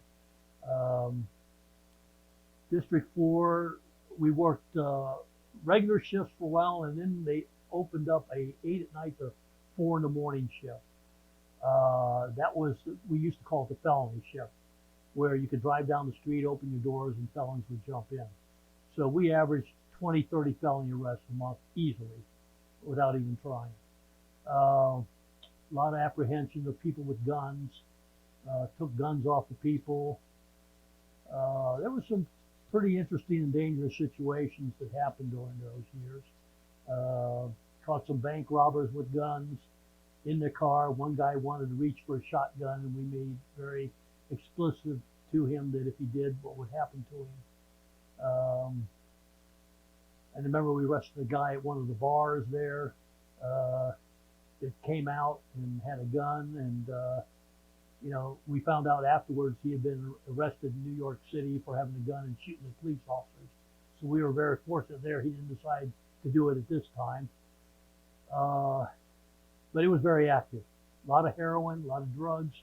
I worked a lot with the narcotics units out there, Renu, Paul Guthrie, and those guys that were running it, and helping them and identifying drug, dealers and the vehicles they were driving in, and where they located at, and so it was a good learning experience. You learn a lot about human nature. I think a police officer learns more about people in a few years in society than most people learn most of their lives, especially if you're in a very crime ridden element of an area of the city. But our beats ran mostly down near UC and up in Avondale, Rockdale, and Reading. Once in a while I would go up to the northern area, but normally I was assigned to lower areas of the district. Were there any riots while you were police officer? No, the riots all happened, I think, in the 60s and that, and then later on in the 90s after I left. So, but no, it wasn't too much. I mean, most of the people on the street that I dealt with were good. I think were actually good people. They just lived in bad areas, and there was always the element of the crime. Like I said, in life, you're going to find good and bad in every race, ethnicity, culture, jobs, professions. You're going to find good and bad in every group. So, you treat people if with respect, they treat you back the same way. The bad guys are always going to be the bad guys, no matter what group they're in. They could be rich bad guys. They could be poor bad guys.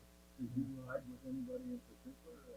We had pretty much individual cars at that time until the police shootings.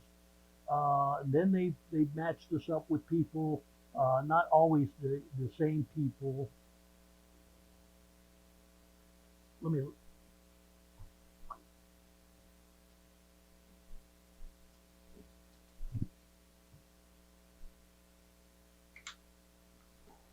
One. The dog has to go out. The dog has to go out. Yeah. Okay. But Uh, let's see, it was 19, I think it was 78, 79. We were on the 8 at night to 4 in the morning shift. And matter of fact, the date's coming up pretty quick. It was March 6th. On our shift was Denny Bennington and Bobby Seifert. And I remember it was about 10:30, getting close to the shift change for the regular shifts at 11 o'clock. And we were drinking coffee in the parking lot, and we were always, the 8 at 4 shift was to kind of supplement in between shift changes if anything happened, to react to it, and especially anything important, so they wouldn't be called out of roll call and we'd be active on the street anyways. So we were drinking coffee, and there was a run came out in the northern area up in B10. It was up by near the Hartwell area actually. And so I made the run up there, and I can't even remember what it was, but it was something that was handled pretty quickly. And I was on my way back, and all of a sudden I hear yelling and screaming on the radio. What it was is there was a security officer from Bethesda Hospital down there on Oak Street. There had been a shooting. He said police officers were down, and he had gotten on one of their radios. So I went down there immediately, lights and sirens. Got there. I was the second car on the scene, and when I pulled up, I saw Bobby Seifert laying behind a car, bleeding, and I saw Denny Bennington in the middle of the street. And I didn't know what to do at first. I just ran over to Bobby. I lifted him up, tried to see if he was still there with us, and he was, but he had a bullet wound in his head. We called to get an ambulance there, but then we decided to put him in a vehicle and take him directly to the hospital. Didn't want to wait for anything. Unfortunately, the officer who took them to Bethesda, which was close. It was only like cross the bridge and right there. And the thing is, they just didn't have the same qualifications, I think, to handle that kind of an emergency that the General Hospital would have had, Cincinnati General had, which was only a couple miles from there. But it is what it is. I don't know, maybe they wouldn't have been able to save them, but both of them passed.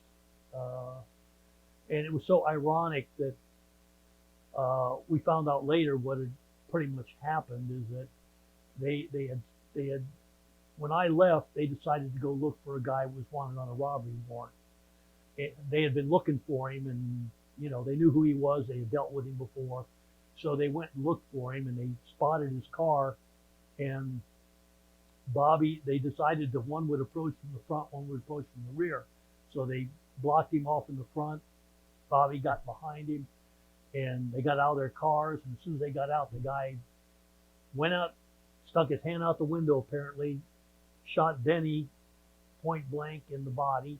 He had body armor on. I think he had body armor on. I can't remember, but it went underneath where the body armor was at, and the ballistic armor. And then once he shot Denny, Bobby heard and saw it, and he dove to the ground, and the guy turned his hand out the back and shot and hit him in the head while he was diving down to the ground. I mean, pure, what do you want to call it? His turn, I guess. But Denny was able to stay up enough and fire back shots at him and hit him with a couple rounds and killed the suspect, whose vehicle kept moving and went down the street. And when I pulled up on the street, I didn't see that part of it. I just saw where they were shot. Then about 3 months later, Mel Hensey one of the guys on the SWAT team with me was down in the western area of downtown Cincinnati, the west side, and they were looking for a burglary suspect. I think it was a burglary, but he was going through an alley, and guy came out of the alley in a corner, hidden in the back, and through an open window shot him in the head. So within 3 months, we had 3 guys killed, shot, and 3 guys that I knew and were good friends with. So there was some tough times back then.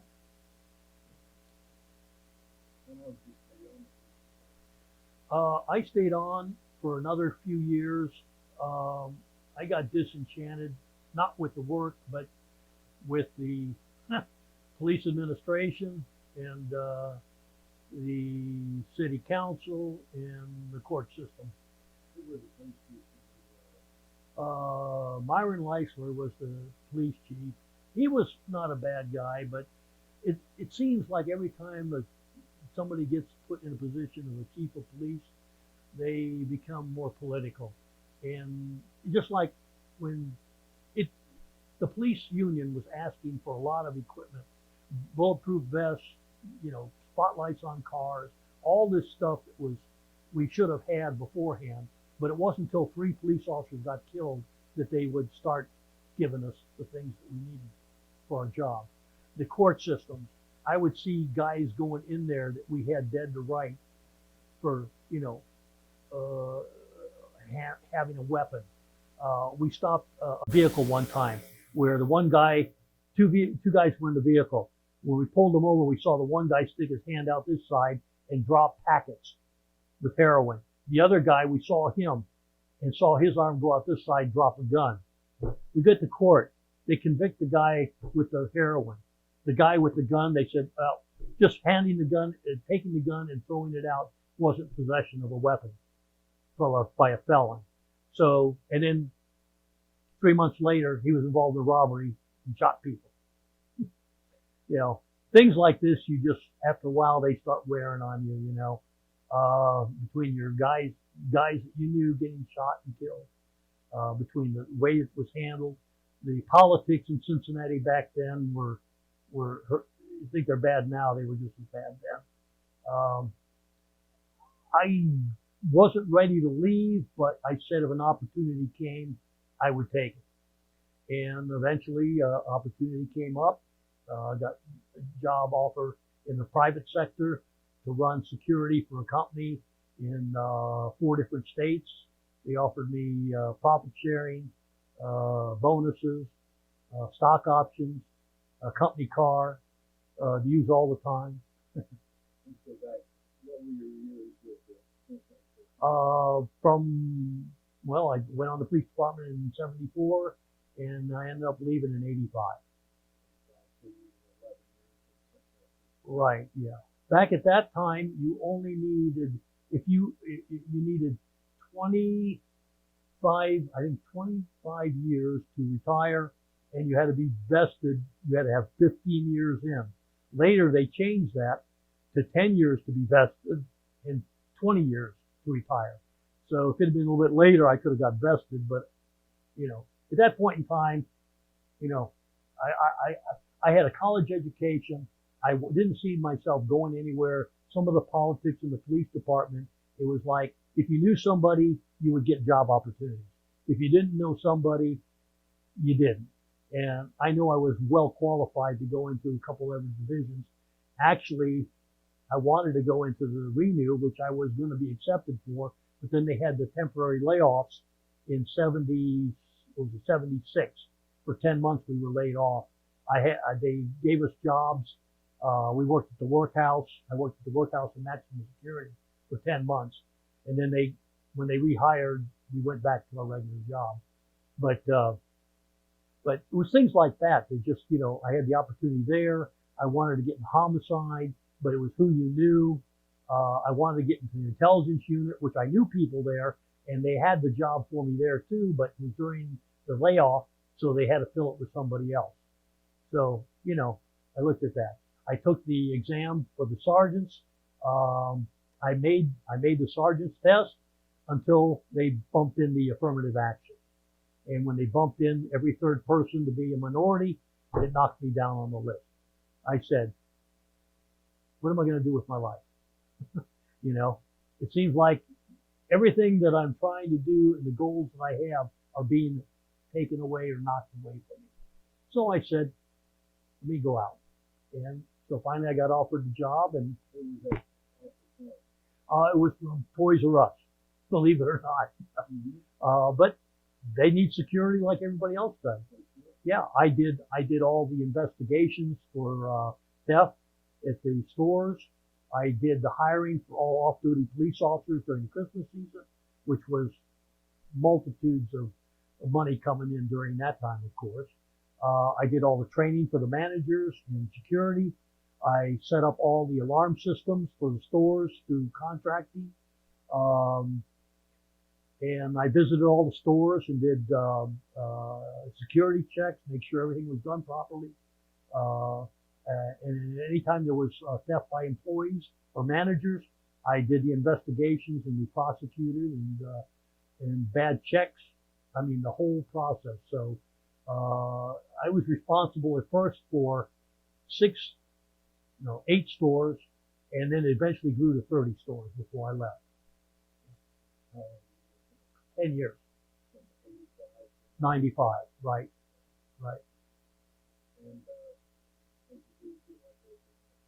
Well, I wanted the contract security, so I started doing that, and then I also did part-time real estate, just to make some extra money on that. And then of course, I was running a karate school too, so that kept me busy in Harrison, Ohio. Yeah. So, but I was doing all that, kind of a multi thing. And then in 2000, I was did contract security for a couple smaller companies. I trained some of their officers. There's just a lot of different Task Force 1, Moritz Security. I did diamond transfers for some of the companies, like in the 3-state area. I would transfer diamonds around for them from dealer to dealer and stuff like that. So I was doing whatever I could find. I was trying to get into a little bit more higher, but I wanted something more in line with police work rather than what do you want to call it, retail security. Get burnout on that. But anyway, then 2001 came along, and of course with the trade towers being attacked and that going on, war on terror, I applied for TAS, and they didn't offer me a position that I wanted. They offered me a position, but it wasn't, for me, it wasn't doable. Transportation security, like at the airport. Yeah, the TSA guys. Yeah. So yeah, I wanted a overviewing supervisor's job. They wanted to put me in middle supervisor, and the pay was not going to be sufficient anyways. And I just said, I'm not going to deal with that. So I passed it up. And I waited around. I did I had some friends that were involved in contract security overseas. And so I started applying for that, since I had a background in military and police. I got a job offer for one company, and at the last minute, they said they already filled it up. They had more than enough. And so since I was late in responding to them, that I had to wait. The next company I got offered to was Triple Canopy. And then I got an offer from MVM, which is another security company. And I was all set to go, and I was getting ready for the physical part of the test at home. And I was running, and I pulled my Achilles tendon. So I called them up and asked them. It was like a month away when I was supposed to go for the training and everything. And I said, can I put it off for the next class? They said, no, it's either this class or you can't take it. And I said, well, why not? They said, that's the way the contractor wants it to be. Well, later on, I found the contractor was the CIA. and the actual job was for guarding the black ops prisons in different countries around the world. So, but yeah, it happened. It happened. So it took me about 4 months to heal up, because I was getting older at that point in time, and all the physical activities, even though I was still pretty good shape, you can't run when you're 50 years old like you can when you're 20 and 30, So and my injuries came up a little bit more often. Finally, I got offered a job just to go down temporarily down to New Orleans after Katrina. So I went down there, and I spent 3 months down there supervising, doing that for FEMA, and doing security work down there. And then while I was down there, I got a email from the Department of Justice, and they wanted me to fill out application and information to go over as a police advisor and trainer in Iraq. So that was my thing. So I went ahead and filled it all out, and then it was in March, and then in April I went home for a little bit, and then I went to where was we going? We went to Virginia, and then we were transported to Iraq, and that's where I spent probably about 6 months. And MPRI, military professional something or whatever. It was an agency, a contractor that was through the government for the Department of Justice. But anyways, so we were over there, and part of our thing was to train their law enforcement personnel into investigations, and also to do tactical training with weapons. Since I was on the police SWAT team, well, in the later years, it gave me some advantage in that respect. So then I started having problems with my hip. So I left that contract, went home, Baghdad. Yeah, right down there at the embassy.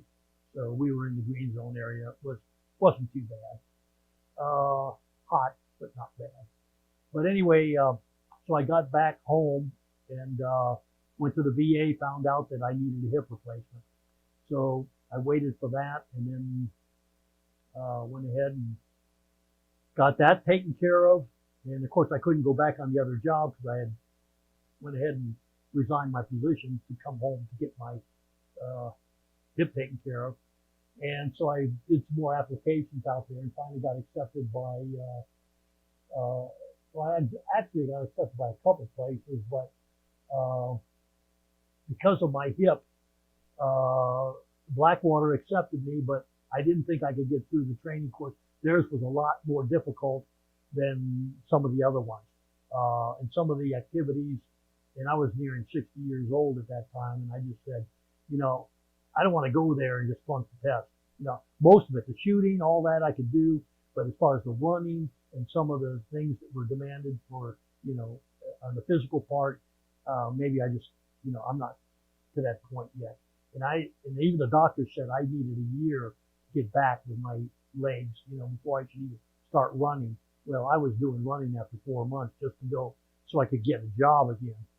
So, Armor Group had a position open for static security, in, Afghanistan at the embassy. So I went ahead and, got ready for that. And then in, August of 2008, I went ahead and went to Virginia, and I did a month-long training there. We had an Army Ranger and a Navy SEAL who did the teaching training for a month. So we went through some great training. I got qualified on with a Glock 9mm, the M4 rifle, which is similar to the M16. I also qualified on the 240B machine gun, and the 249, which is the SAW, which is a light machine gun. So I got qualified on all those weapons. And I guess they thought because I was an older guy in the group, everybody else was probably in their 30s and 40s, I think there was one guy that was close to 50, but I was 60 at that time. So they made me the class leader of the group. I guess because of experience and, you know, it was kind of like an honor. So, but anyways, so we went most of us went over to, Afghanistan. I was one of the, supervisors for the guard force and, Kabul at the embassy. And what we did is there was like layers of, protection around the embassy. First you had the, out in the city at different checkpoints, you had the Afghan army. Then closer in, you had the Afghan police. Like we had them right outside the embassy. Then you had our security, which was the contract security. And we had Nepalese Gurkhas and Indian retired army working with us at the points, and we supervised them. And then you had in the embassy itself, the embassy building, the Marines were there. So there was like different layers, different checkpoints you had to go through with checking the vehicles, bomb sniffing dogs, everything like that. So it was a 3-month on, and then you would work for 3 months, and then you would go home for 3 weeks. And they paid all expenses, back and forth, your salary. So it was pretty good. It was long days though. Most of the days were between 14 and 16 hours. We had a couple car bombs go off at our gates. So it was intense. Armor Group North America.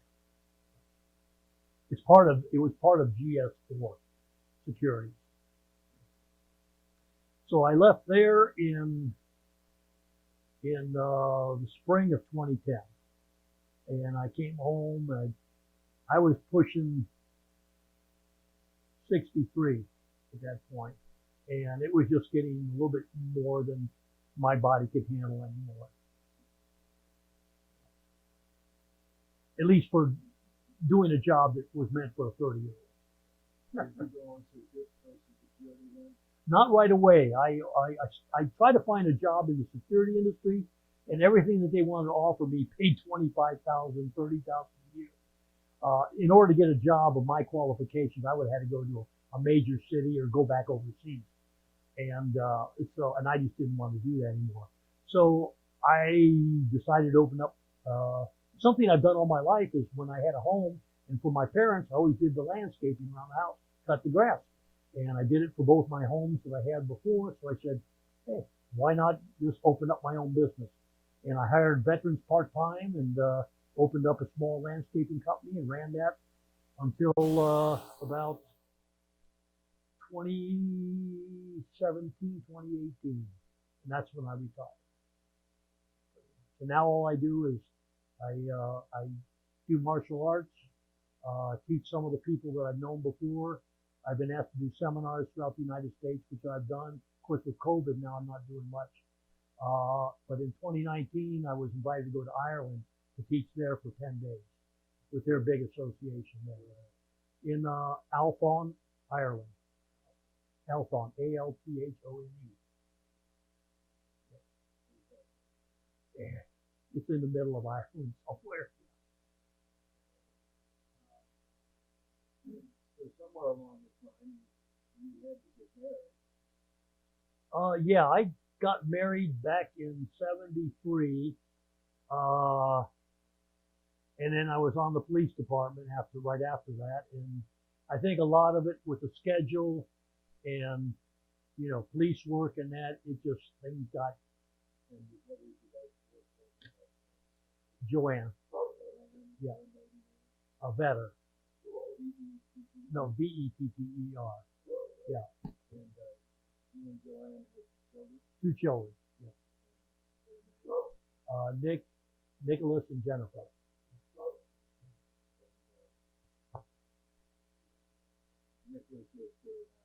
Michigan, Detroit. And Jennifer, yeah, Grosse Pointe, and then Jennifer lives in Mason, Ohio. O'Connor, yeah. But she was divorced a few years back, and So she's engaged again now, so hopefully by next year she'll be remarried. I have 4 grandchildren. Kelsey and Camden, and then Luke and Ashlyn. And Luke just went into basic training for the Army this past fall. He just finished basic, came home for Christmas leave. He'll be going into training now. He's in training for being a forward observer. And then he plans on going to airborne school, and then he's going to apply for Ranger school. So he'll be the first one in the military since my brother Frank, who's in the Air Force back in the 80s. He'll be the first one in our family to go back into the military. Now I also have a cousin who was a commander in the Navy. Actually he made captain. I think that's a little bit higher by the time he was captain.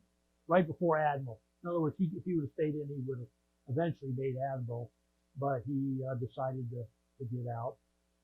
And then during World War II, my dad was in the Army. My mom was in the Red Cross.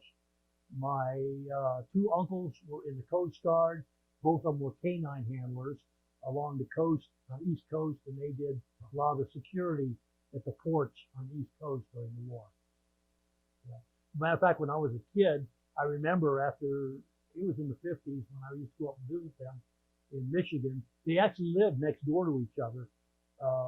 My one uncle was my mom's brother, and the other uncle was the husband of my mom's sister, and they lived next door to each other. And they both had dog runs next to their homes with German Shepherds in them. That they were so used to having German Shepherds and training them, so they had them there. And I remember these dogs were so big. When I was 5, 6 years old, I could get on them, and it was like riding a horse. They were like 120, 130-pound dogs. And you have been a practitioner of karate and judo. Yeah, I started judo in '78 because I was also some of my jobs on the police department. I was on the robbery task force. I was on the SWAT team. I was a field training officer. I was the police defensive tactics instructor for the police academy. Since I had a background in martial arts, I was one of the officers who trained there. Well, the officers only had training in karate at that point, the ones who were teaching. So from experience on the street, I knew that you just don't stand there and fight the guy. Most of the time, he may swing at you, but he's going to run. Then you got to get him to the ground and control him. So I thought, what better thing to do than start judo? So in '78, I started judo so that I could fill that void in the police academy training to how to control the suspect, how to take him down. And so that's what I did. I started practicing judo. I started on the Young Nam Chung up in Hamilton. And then when he left, I continued my training with Frank Herzog and Ray Smith. And trained with them for up until about 5 years ago. Then I kind of got out of judo because I just couldn't take the falls anymore as an old guy. 1960, I was training occasionally with Johnny Purvis. Yep, John Purvis was one of the ones back in the old days for us too. Yeah. Little building across the road, Hamilton Journal. Yeah. Another fellow named Don. Yeah. That was in 1960. Yep. A few years before. So you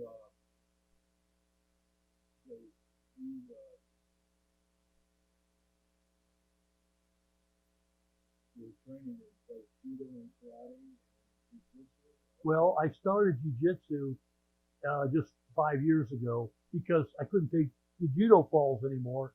I mean, with two hip replacements and a lot of injuries from judo in my shoulders and arthritis, it just wasn't practical. It was hurting too much, and being, in my late 60s, I said, time to tone it down a bit. So they have a jiu-jitsu program up there at the judo club also, and I got involved with that 5 years ago, and it's mostly mat work, and it's similar to judo mat work, so I got involved with that and really enjoy it. I like wrestling around and staying in shape and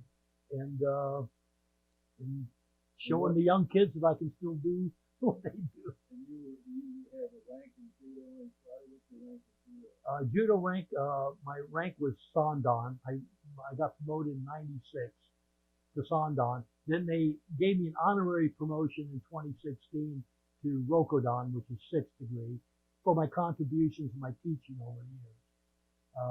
Karate, my last promotion was in 1998 by my instructor, Takeyoshi Nagamine. He passed away in 2013, and out of honor of him, I said that I wouldn't take any more promotions. He gave me my first promotions, all my promotions to 7th, and since he passed away, it's not really necessary. Rank is not important to me. It's the training that's important. You know, anybody can wear a black belt. It might be of interest to you to know that Harvey Eubank, Dimitri, Oh, I know Bill Dimitri. Well, he passed away back in 2013, but I knew him very well from the 70s. Yeah. three of us started the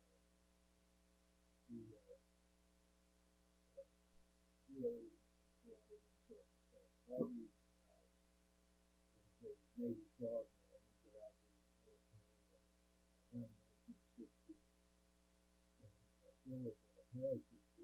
Yep. Right. And I got out somehow we all three met. And Bill, we started with the first league.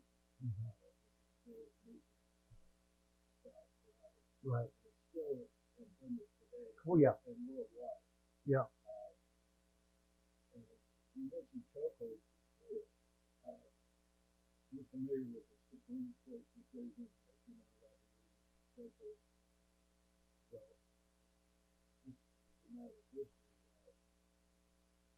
1963, Los Angeles offered a $3,500 bonus for anybody who was college graduate that come to LA and be a police officer. Mm-hmm. Well, Harvey had graduated from UK. Yeah. And he took them up on it. And when he got there, they ended up putting him in the academy, teaching self-defense and chokehold. So that's when they had the series of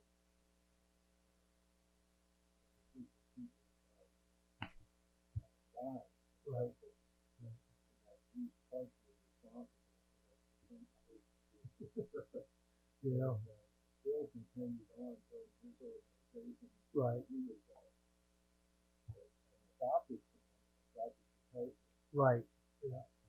Matter of fact, I found out in later years that when he left Japan, one of his certificates, I think his wife has it now, it was actually signed by Gichin Funakoshi. And in about 1958 or 59 when he trained over there. That is a relic of yeah. And Deborah. Yeah. Oh yeah, I still see her at different events. Yeah. Right. Yeah, she goes all over the world. Well, not now because of the COVID, but she was traveling all over the world teaching the weapons. Yeah. That's my That's you're in very high.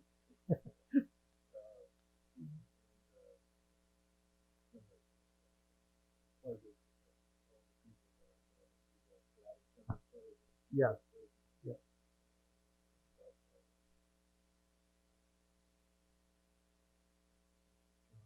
Yeah.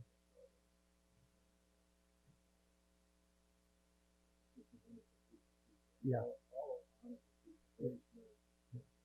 Most of the people I've met in the judo and karate world that I've met through all over the world, there's a few people that are wannabes. You're always going to run into them that are more interested in being promoted but don't want to train. but those are far and few between. But especially in the old days, I mean, if you couldn't go on the deck or the mat and prove yourself, you know, I remember when I first, boxing, I did one for my brown belt in the early 80s. But I remember what Frank Herzog told me when I first started judo in '78 up there. I came up to Hamilton at Route 4, the old dojo there, and I went to Mr. Chung and I said, you know, I want to train. He says, okay. He says, how are you going to pay? And I said, well, I pay any way you want. He says, give me your credit card. So he signed me up for a year. And so I figured, well, if I'm going to be here for a year, it was $20 a month, but I had to pay in advance. So, you know, and really, you think about it, it wasn't that. Of course, back then, that wasn't still bad. That wasn't bad, $20 a month. But anyway, I started training there, and they found out I was in karate. And every time they had a karate guy there before, they would always beat him up so bad they'd never come back. And they'd always laugh. Because they said, yeah, the karate guys are not tough, you know. So I kept coming back and coming back and coming back. They beat me up. They beat me up. They beat me up. I kept coming back. And finally, in later years, Frank said, you know, we tried to get rid of you. You just wouldn't come back. We knew you were a tough guy. So it's funny. But no, I've had such I wouldn't change anything as far as the training over the years, the people that I got to meet and that. It's a great experience. People who aren't in it just don't understand. Well, I think we've covered pretty much the life, and I want to take this opportunity to thank you on behalf of the Second Safety Program for your time and